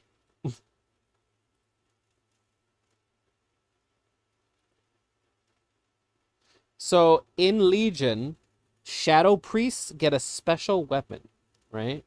That was called Xal'atath Black Blade of the Empire. I mean, Blade of the Black Empire, whatever the fuck. The point is, this knife would talk. People used to call it the Knifeu, their Knifeu, because it used to talk to them all the time. Another nameless brute of Sargeras, Like, you would walk around and this knife would just talk to you. pretending to aid these elves. Little do they know their fate. Disaster abounds here.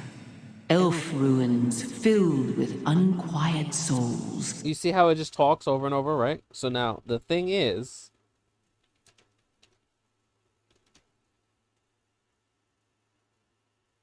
Let's see.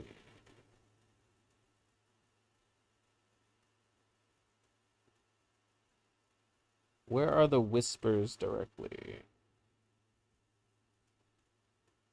Is it this one? Let's see. Especially with all of the knowledge that we have in World of... Like, there's specific voice lines that this bitch says. A servant of the old... So the thing about the old god stuff is they tend to whisper, like, future things. Because they can see all realities. They don't know the truth, right? They only know... They know everything. They don't, like, everything that can happen. They don't know what will happen, you know? To his brute of Sarganoir. They may not like what they find. So they tend to do these weird, like, whisper hints that are, like, foreshadowing what will happen. So much fury. Let's see. Okay. Another mind-warped servant of Xavius. A druid should have better control of his own mind. Behold, Yogg-Saron, Yasharaj, and... well, only one would remain to consume the world that was always meant to be. Delicious. Every little death helps. That lost the true path. We know the Naru consider us horrors to be resisted. We do not share this view. They are merely beloved brethren that lost the true path. They will return to their masters in time. Anyway, the point is she says a lot of crazy shit, right? That I don't know where they are exactly, but it's a lot of, like, cool stuff that she says. It's kind of like like, if I show you Il'gynoth whispers... Oh my god, this is not... Bruh, like, can you just fix my typos, bitch? Il'gynoth. Oh my god. Wow. What is his name? What the hell is his name? This. Il'gynoth. I wrote that. I basically wrote that. What the hell? Here we go. So this is the kind of whispers that I'm talking about. Look at all these things. The boy king serves at the master's table. 3 lies will he offer you. You're like, who the fuck? Like, what is this? The boy king? Everyone says Anduin is the boy king. So, like, what the fuck is 3 lies he will offer you? Serves at the master's table. Like, and we have filled it. Her heart is a crater. By the way, the heart of Azeroth is a thing that was in Battle for Azeroth, right? This is Legion. This is before Battle for Azeroth. And in this expansion, this guy says, her heart is a crater and we have filled it. The King of Diamonds has been made a pawn. Now, remember, there was a dwarf that was turned into a diamond and he was talking to Azeroth. He was the speaker of Azeroth, right? So they're saying the King of Diamonds has been made a pawn. Because if you actually look back, everything that he did and talked about led into helping the old gods in some way. It's crazy, like freeing N'Zoth and all this like crazy shit. So it's like he has been made a pawn. At the hour of her 3rd death, she ushers in our coming. Huh. Who's this? From the earth, he draws strength. Our earth, our strength. Its surface blazes bright, masking shadows below. I'm listening to that right now, and that's making me think about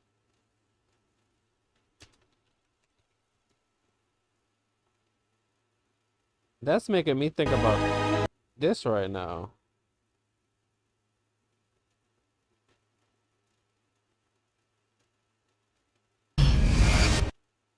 This freaking thing that's supposed to be Azeroth, right? Where is it? This right here. This. It says the surface is bright. To find him, shadows below. Its surface is bright, masking shadows below. Find him, drown yourself in the circle of stars. 5 keys to open our way. 5 torches to light our path. So as you can see, like, these whispers are crazy. They're so, like, interesting. The stuff that led, like, the freaking theorizing about all this shit. Because later on in expansions, the stuff that they're talking about here actually happens. So this is, like, actual real stuff. So anyway, back to what we were doing. So we end up freeing Xal'atath out of the dagger in Battle for Azeroth. Hear me, God of the Deep. I have brought you the Opener, the bringer of truths, the torch that lights the way. Honor our bargain. Free me to find my own fate. Go, but the blade must remain to serve my will. So that blade there, she was removed out of that and they put her body into this elf, right? So now this is Xal'atath. A fair exchange. Shadows guide you, my dear friend. We will meet again. I am certain of it.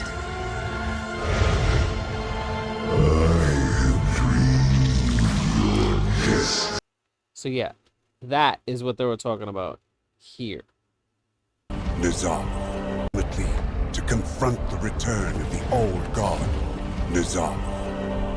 It was during this conflict that Xal'atath, a mysterious entity of the void, made a deal with N'Zoth, freeing her from the cursed blade that bound her essence within. Honor our bargain. Free me to find... Now here's the thing. We killed N'Zoth with that blade. The blade that held Xal'atath. To me, that makes me think that N'Zoth is inside of that blade right now. My own fate. After she vanished into the darkness, N'Zoth was confronted by the mortal champions and destroyed, ending the old god's reign of terror. But they were not the only malevolent force with its Okay, we didn't kill him with the blade, but we stabbed him with the blade, I think. Set on Azeroth. Alright, so this okay. After that thing happened in Battle for Azeroth, this is the shit that happened afterwards. We went into like the realm of death or some shit. Were not the only malevolent force with its eyes set on the Azeroth. afterlife. For soon, the sky was sundered, the Shadowlands split open, and our heroes were pulled into the realm of death itself. Go, champion! Go! It was there that Anduin Wrynn endured the worst. You remember who he is. This is Anduin Wrynn. It's very important that you understand what happened here, because he becomes a very disheveled man after this. Captured, tortured, and through dark domination magics, forced to commit terrible acts against his will. I'm afraid that if I call on the light, it won't answer.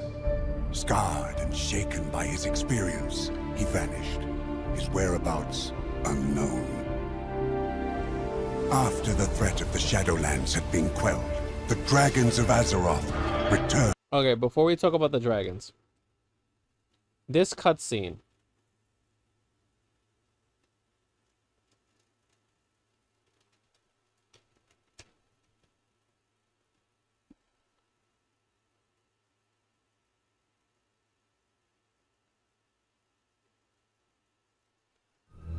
Alright, so like what happened here was Sylvanas was an evil bitch and blah blah blah, and then this happens. Sylvanas' soul has been fractured from the moment of her death until now. Burn it! This was their home. And you slaughtered All of them! How could you take all those innocent lives? This was beyond life and death. There was no other path to true freedom. How can you not see that? Supposedly, the jailer whose name shall not be named because we're not going to talk about Shadowlands, but he took the fragment, the good of her soul, and he had that captured, right? So this undead bitch was just like all of her evil or some shit. I don't know. I see what you are. Murderer! Monster! Butcher! Why can I not escape this torment? I'm sorry, I can't take them seriously with those eyebrows. That's how elves look in this game. All the elves have the super long eyebrows. The jailer has severed their bond and condemned her to endlessly relive her atrocities. So long as her soul remains divided, she cannot wake. Maybe she shouldn't. She's the only one who knows the jailer's plan and how we might save Anduin. She's the one that turned Anduin. Jaina is right. How can we possibly trust her? Her wound runs so much deeper than mine.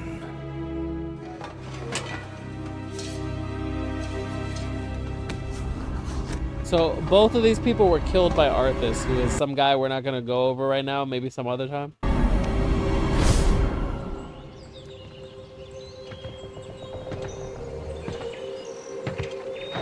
Well met, Ranger General. What is this? Who are you? Someone who shared your fate, felled by the blade of the very same prince. Arthas. I died trying to stop that monster, only to wake up haunted by one with my face. That Banshee is you. No. I cannot accept that. Her path began where yours ended, and you've seen the decisions she made. Never in 1,000 lifetimes would I betray everything I stood for. You can't possibly understand.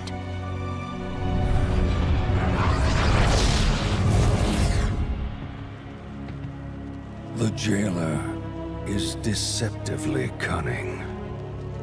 When I realized I had become his pawn, it nearly destroyed me. He had no doubts it would destroy you as well. Was he right? Or will you accept her shattered legacy and tell us how to stop him?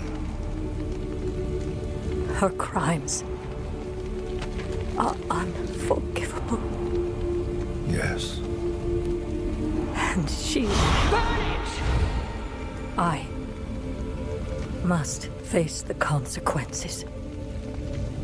We cannot change the past, and we may never find forgiveness in the future. But inaction damns us all. Time is short, Ranger General. Make your choice.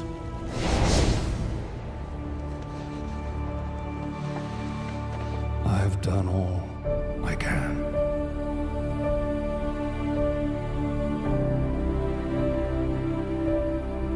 Exactly. People were like, what is this redemption arc chat, right? But yeah, basically, yeah.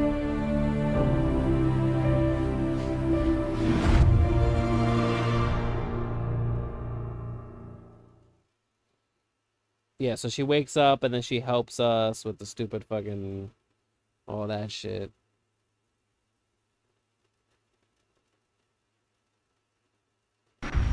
All right, so you see, this is the judgment shit, right? So before we see that, let me show you that this is what the night elves what was it? Is Dark Shore Cinematic. Okay, so after she burnt down the tree, the Night Elves flipped the fuck out. They're like, oh hell no, it's war. All of it? The entire shipment. Down. And the Night Elves are like nature, like forest people, forest Amazon warrior kind of people. To the last sack of grain. This one's the only survivor.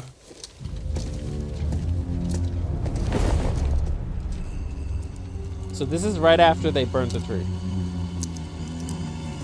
One Sunday, do not take me yet. What happened? We were bringing supplies to the war front, just like all the other times. Pick up the pace!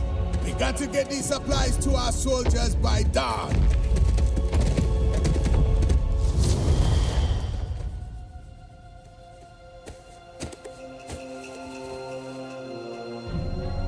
What is it?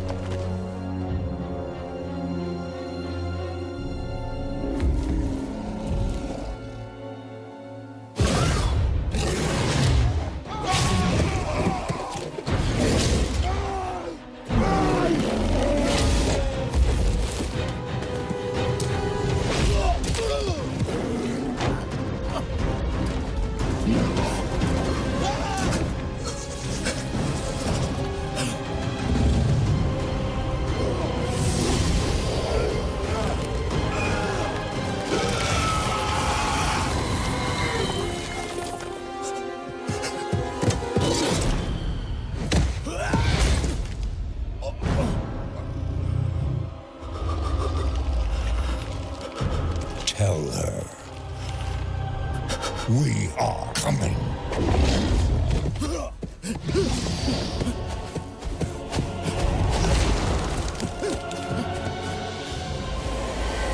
One Sunday, do not take me yet. He expects us to believe this tale. No single Night Elf could do all that. I know one who could.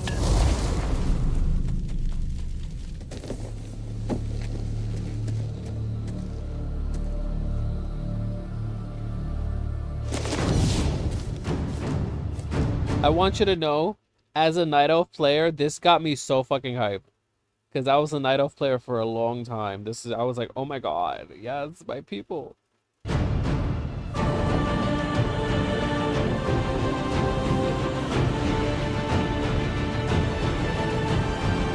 will hold this ground for the Horde. Like, I was like, yes, let's kill these fuckers. Oh my god. Anyway, so that was that. I wanted to show you, that's Tyrande. She was the leader of the Night Elves, right? So in Shadowlands, Sylvanas comes to court now. She's like, I'm gonna serve, I'm gonna be punished for everything I've ever done, you know? And then Tyrande, who's the leader of the Night Elves, talks. Honest Windrunner, the time for your judgment is at hand.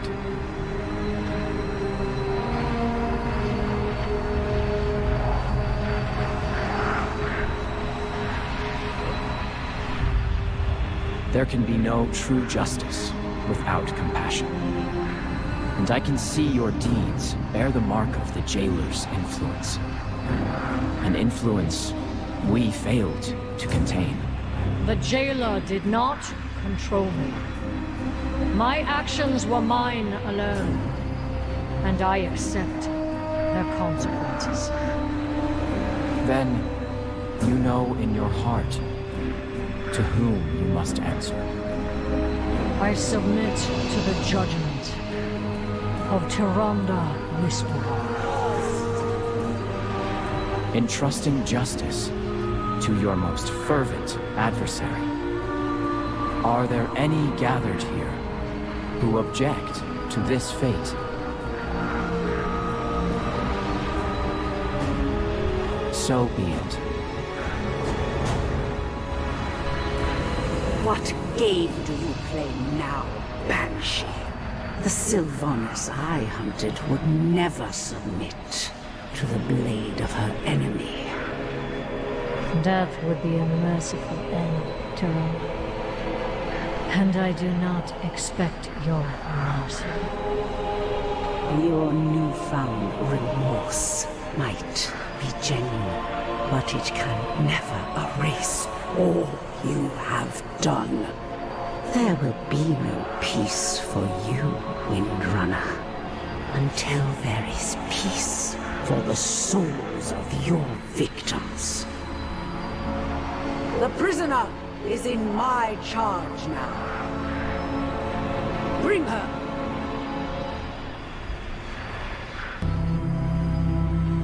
Below lies the maw. Think of them all like that, like hell. An unjust fate to which you doomed so many.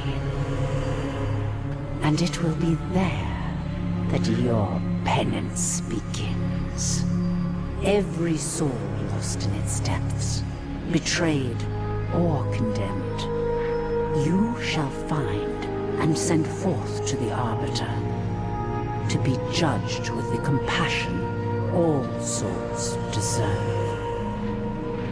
You will toil there, under Doratha's watchful eye, scouring every darkened reach, until the final soul is free, and you are all that remains. This is how you shall bring renewal to your victims and my people. Because all the people she killed on the tree, they went to hell. Because everybody who died went to hell because there was some weird malfunction in the Arbiter, which is the death, and you know they're supposed to go to different afterlives and all that. But there's like, okay, weird malfunction caused by the jailer. That was the whole plan, is for them all to go to hell, because that would feed the jailer's army and all that crazy shit. That was the whole point. That's why she's saying you must go down there and save all these people who are wrongfully put into hell. And until all of them are gone, you know, you're not finished with your freaking penance. However long it takes, it shall be done. Undo Falador, old friend. Watch her well.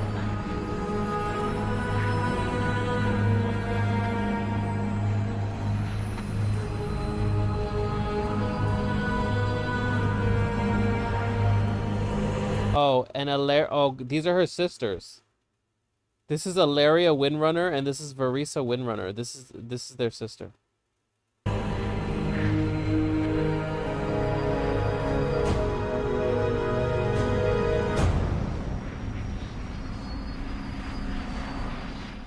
Alright, so she does that, right? And then Anduin, who was taken over. Remember Anduin got taken over by the jailer, and he was forced to kill somebody, blah blah blah, right?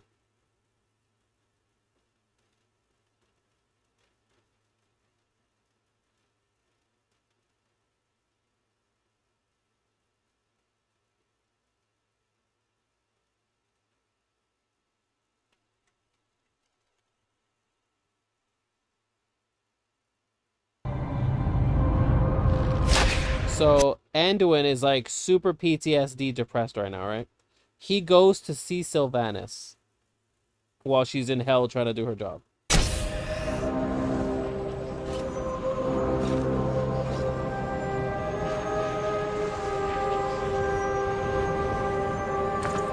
Why are you here, Anduin? Your kingdom and your friends are awaiting your return. My friends. The ones I almost killed. They believe my hands are clean. But they don't feel clean. It is perilous to confuse what you are made to do with what you choose to do. How can I not when it all blurs together? It was so horrific and exhilarating. And it sickens me to think that satisfaction may have been mine. Ah, so that's why you've come. You fear you might not be who you thought you were. I'm starting to wonder if I ever knew. For the first time in my life, I'm afraid that if I call on the light, it won't answer. If I've no trust in myself, how can I expect my kingdom to trust me? To put their faith in me when mine has faltered? Must you bear that weight? A king does not have a choice. No choice? I thought you believed in free will.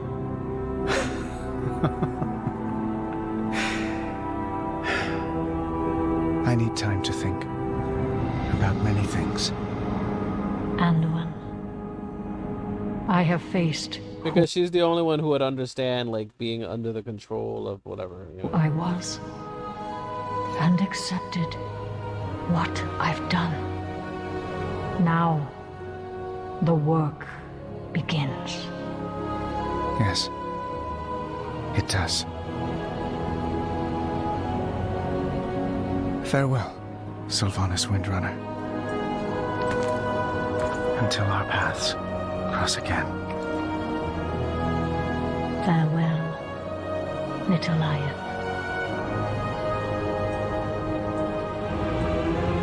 So that was like, that's like the ending of their arc that you saw in Battle for Azeroth and then Shadowlands and all that.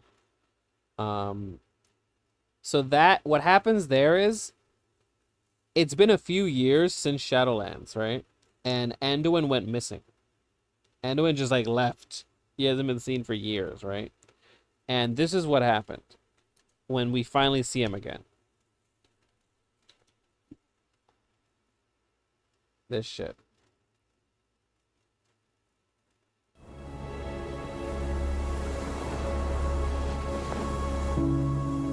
This is Anduin now. It's crazy.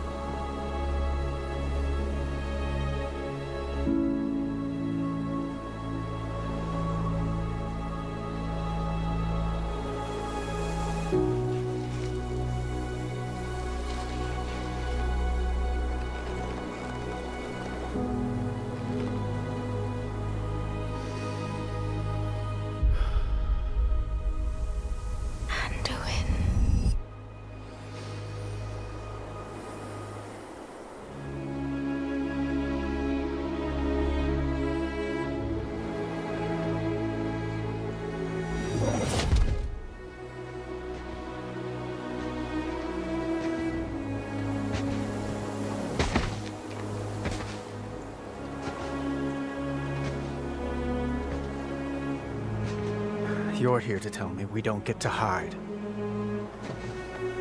Is that it? You needed time.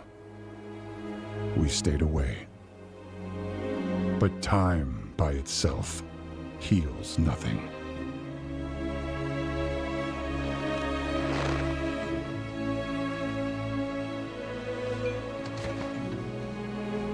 You didn't just come here for me. It's the visions. You've seen them. I suspect many have lately.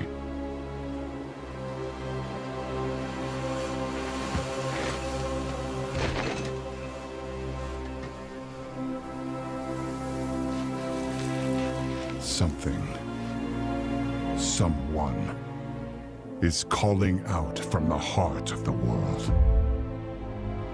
Like a voice from a dream.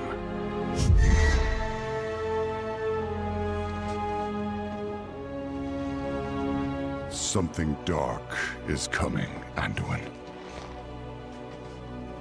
The world needs your light again.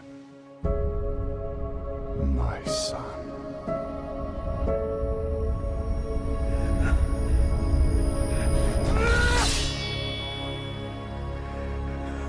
I am not that person anymore. I have no light.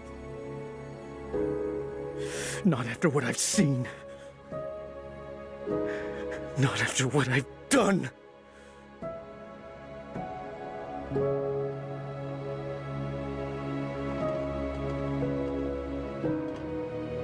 You are not your past, Anduin.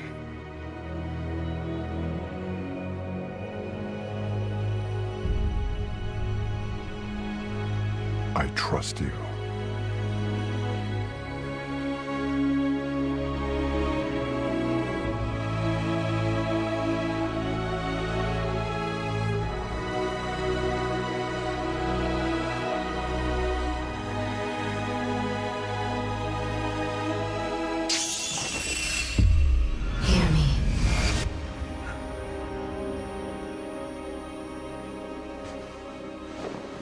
They're getting worse.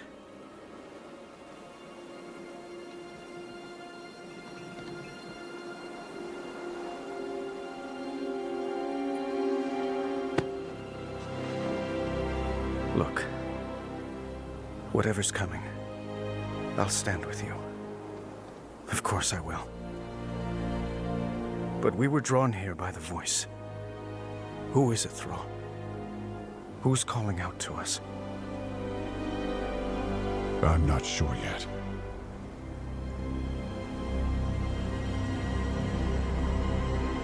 But that sword was aimed at someone.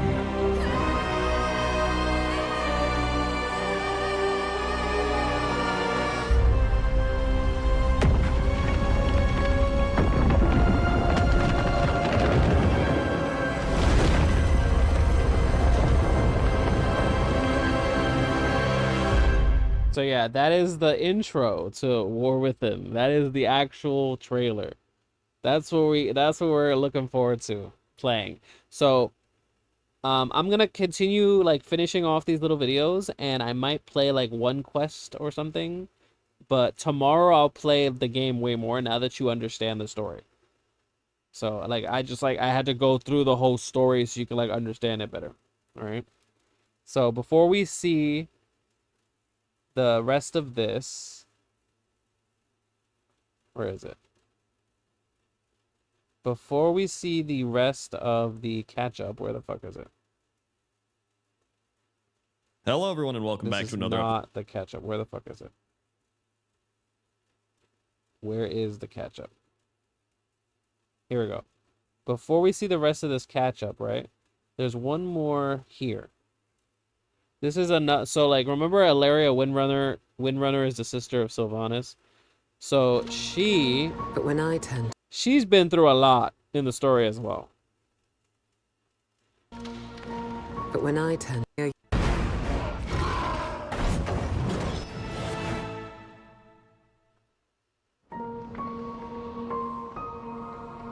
When we are young, we are taught to revere the light. But when I turn to it, I see only fire. So this is fire the of pain. This is the older sister of Sylvanas. Loss, the choices I made. Quel'Thalas, home. Until the Horde threatened everything.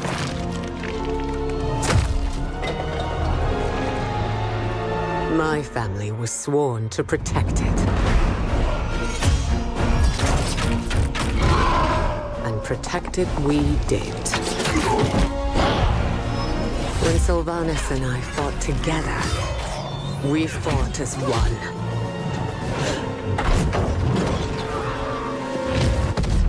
But the conflict here was growing, pulling my sister and I apart.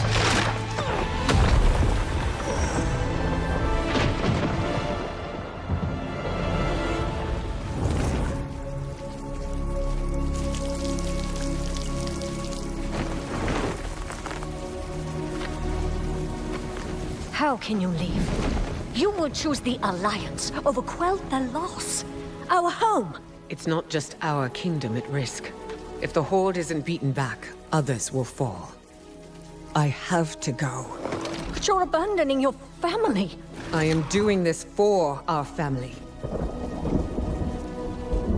I lost a sister that day. Had I known that my actions would curse Sylvanas to her fate, would I have chosen differently? I left my home to fight this war to the end. I had no idea how far away that fight would take me.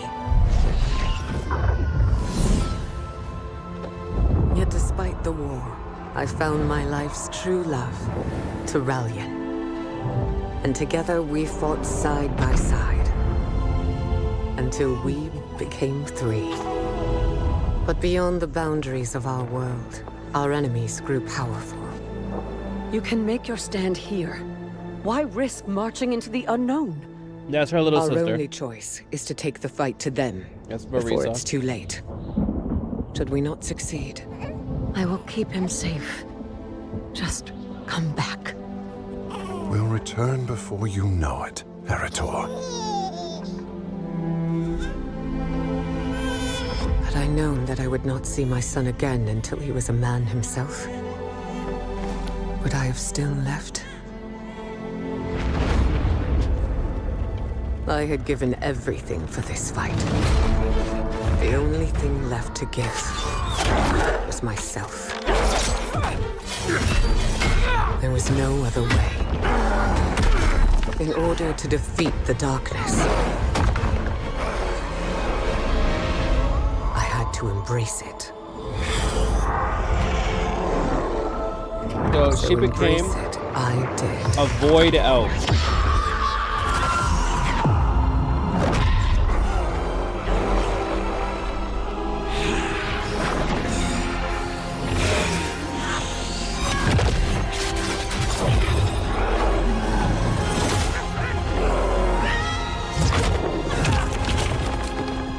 I'm here But for at what it. cost? Turalyon, who had known me, loved me, fought beside me, now saw me differently. What have you done? The shadow, it saved us. No. I would rather have died than see you fall to evil. Turalyon didn't understand, but I could not fault him. Yeah. If I had known that embracing the shadow would push him away, would I have sought another path?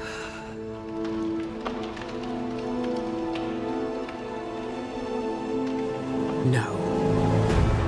All of the things I did for a reason.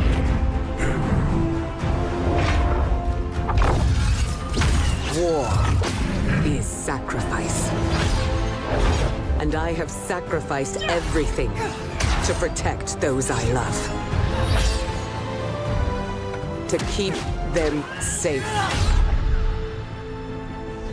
And if it takes sacrificing myself to protect our world, I will not hesitate. I am a soldier of Azeroth. So this is the Alaria right now, and she's going to be a major character in the new expansion. So that's why I'm showing you her right now. Let me also show you what Xalatath has been up to. War Within. Cinematic. There's another one. Where is it? Shadows Beneath? Is this the one? No, this is a different one. This is just a cinematic showing off the new areas, but there's this one right here.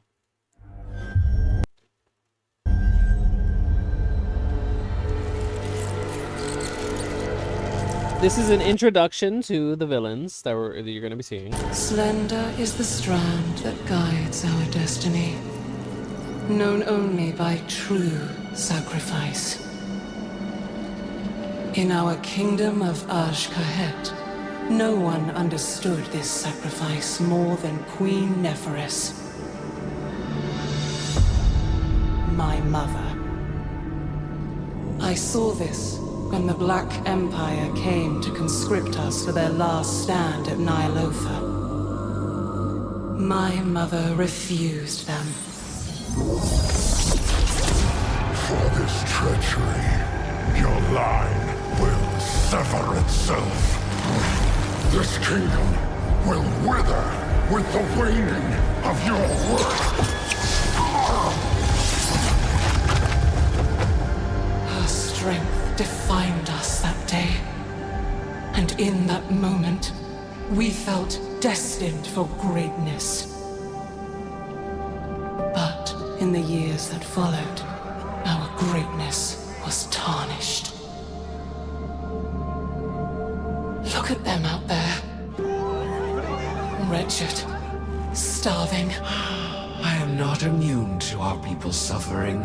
I believe better days will come. Not if you keep failing to seize the moment. What was the point of you freeing our future, only to leave us buried in the past? You comprehend so little. There is much for you to learn before you can be queen. Mother! Mother!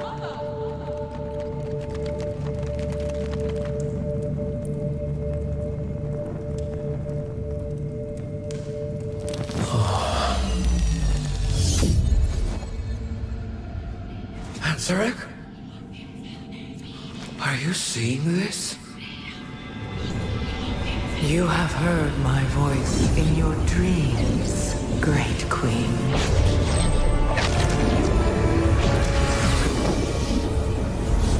The Harbinger. Yes, of the empire that was. But the old gods are dead. The empire lies in ashes. And a shadow has fallen on your kingdom. But the blood of the old gods can make your people powerful again. Your reign could last for eternity. All you have to do is take my Your words are tempting, but the cost is too great. I would never risk my kingdom for such power. Mother, who are you talking to? Oh, ghosts, dearest. As always, they are my ready counsel. How wise and smart she is to not side with friggin' horrifying void monstrosities. I'm not sorry for what I said. I only want our people to be great once more. Greatness is fleeting. What we must do now is endure. Your time will come, child, but only when you are ready.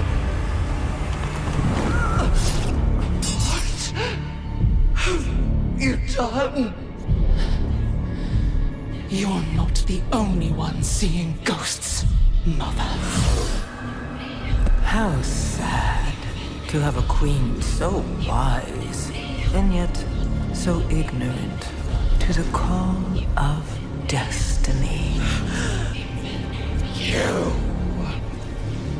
Her name is Xalatath. Why is Xalatath so creepy, by the way? They really got that creepy vibe perfectly. You had your chance, Mother. With this power, Ashkahet is unbound. We will rise. We will conquer. And together, we will finally claim our destiny. Long live Queen Anzarak.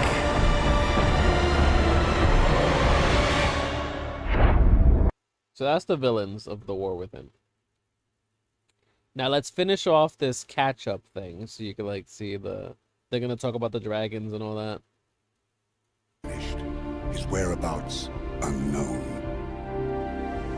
After the threat of the Shadowlands had been quelled, the dragons of Azeroth returned to their ancestral homeland. It was here that the primal dragon, Iridikron, broke free of his prison, and in pursuit of vengeance upon the Titans who he felt had stolen our world, he secured an ancient, powerful artifact, the Dark Heart. When the Titans come to reclaim their prize, I will be waiting. As word of And if you notice, waiting. The shadow here, the elf shadow, that's Xal'atath basically. So he brings her the dark heart, and that's how she becomes the harbinger. As word of this new threat started to spread, people began experiencing strange visions. The Radiant Song is being heard all across Azeroth. The Council doesn't know what to make of it. It was then that Illyria Windrunner, a deadly huntress who had harnessed the powers of the Void as a weapon against the darkness, was summoned to investigate. We still don't know what this Dark Heart relic is capable of, but we do know it's in the hands of someone called the Harbinger. It was not long before Illyria discovered the Harbinger's true identity. Xal'atath, the mysterious figure, was once again on the move. While neither Xal'atath nor the Dark Heart could be found, her mentor, the enigmatic Locust Walker, issued Illyria a dire warning. The radiant visions you spoke of are the very same my people had before our world was consumed by the Void Lord Dimensius. Could Xal'atath be seeking that same fate for Azeroth? You must find a way to stop her. If you cannot, then Azeroth is already doomed. And there we go. So that plays, right? War Within cinematics from today. Let's see. So like, wait, can I actually see my live stream from a long time ago? Maybe I can like just watch it from my own stream.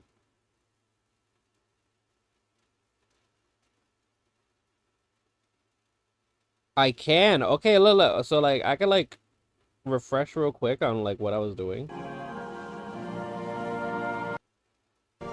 So I was waiting for a bit, right? I was waiting for your freaking ass to get here, but you never got here, right? I even watched a few videos and shit, so you can like like check that out when the stream ends. Whatever. All right, so then take her. Okay. Keep fighting. So then I did the actual first quest. Azeroth is trying. The Titan installation mentioned in Alderman's records. So this is the shit that you're gonna watch after. And it may now be in danger. We must convene the council. And I read all these quests and shit. And see, there's cinematics of our world. Magni. So get ready. This is all the shit. Oh, this is my character, by the way. Always. Brand. Wait, let me see. Whatever. Let me just show you the character. Actually, the council has decided. There's an actual character. I can just show you in game. And then I'm gonna get off after.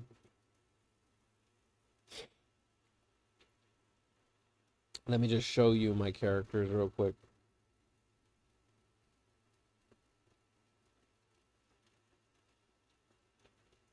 Well, you basically got updated on all the stuff that you needed to know. So what do you think so far about the story?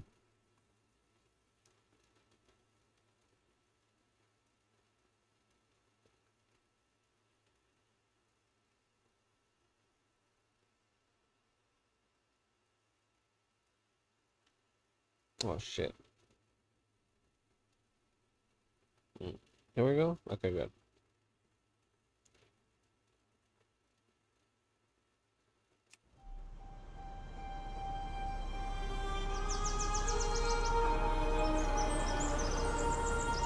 There was definitely a lot going on, that's for sure. Wow. So these are my characters. We got Pontus, Anger, Abzu, Forces, whatever the fuck. Enki is my little dragon boy. I actually have a video on my channel with Enki in it. Because during Dragonflight, I uploaded like a cinematic of him hatching a little baby egg. A lot of bombs of people doing this for no reason. Honestly, I kind of like sped through a lot of it, but there's like like bad reasons, but there are technically reasons, you know? Oh my god, so like Aklut here, I'm actually very proud of him, right? So like Aklut is an actual mythological creature from Inuit mythology stuff.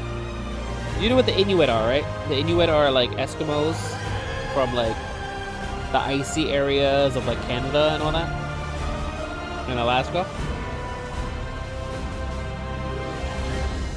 Those people. So yeah, Aklut is from their mythology. He's basically a dolphin that turns into a wolf, right? So first of all, see the wearing this outfit, like, oh my god, I think it looks so cute, this outfit I made. This outfit I actually put like different parts together, so it's not like all the the same set.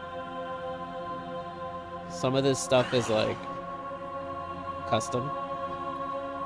But so yeah, that's him, right? So he looks like an Inuit person, which is cool, right? And then when he turns into a wolf,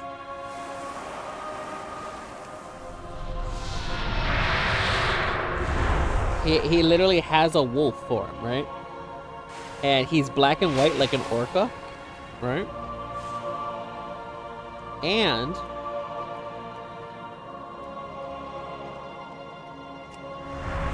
so he's a wolf, right? And then if I go into water,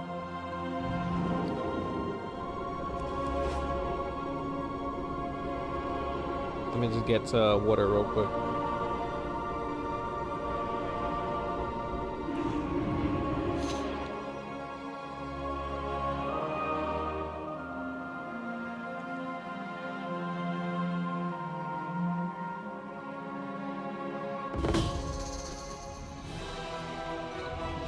So imagine he is a Hero, your timing. Oh yeah, Mother was there. Mechatork Yeah. is fading fast. See how he's a wolf?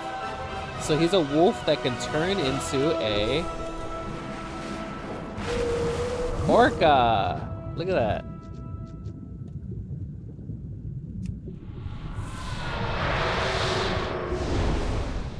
So he's a wolf that can turn into an orca. So it's like perfect. Like perfect. You know what I mean? Like Hero, your timing couldn't be better. that's why I'm really proud. I'm Mechatork is really fading proud of this fast. character. He looks like Inuit character, so he's like matching the mythology. Well, he's just a druid, so you could turn into all kinds of shit. You could turn into a bear too. You could turn into a moonkin. I mean, well, this is not a moonkin. Whatever. Point is, proud of him. And then I have Enki, who is like, I'm trying to pretend to be a Naga. That's what this character is, basically. Because I can't be a Naga right now, I just made as many fins as possible on a dragon character to make him look fishy.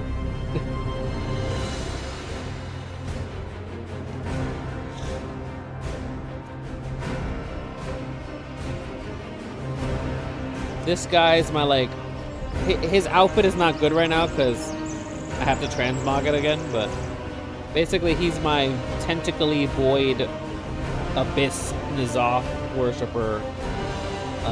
This is my hunter who's dressed like a Naga, like fishy person. I made this outfit. Then I have my monk, who I'm really proud of this outfit too.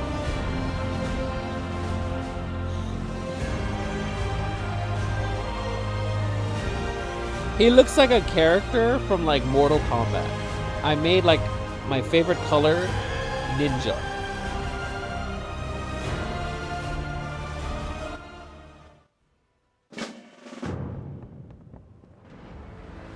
Okay, first of all, I'm so tired of the guild tabard not being proper. Okay, there we go. So, see this? He's like a freaking... Where's the button? Here we go. There we go. He's like a... I made this outfit myself too, to try to match. Yes, I have a little Murloc. Little pet Murloc. Yes, bitch, I got all water shit in this game. You don't even know, like, bitch, my mount is a fucking fish. What the hell is this over here? Whatever. I have a freaking fish mount. I got a freaking Naga pet. I'm not surprised in the slightest, yes. And I like Mistweaver because I can summon freaking Jade Dragon and shit. But you know what? You have to know what my main class is. No, my main class has to be Shaman, because Restoration Shaman. Oh my goodness, they control the power of water. All right.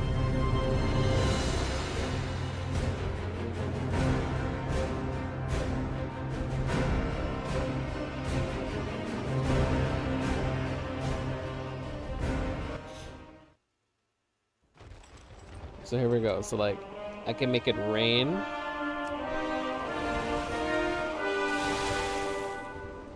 Well, what happened to my rain? Why is the rain not showing? That's a bug. All right, let me try it over here.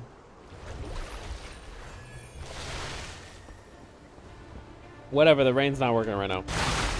But yeah, I can do that. I can do this.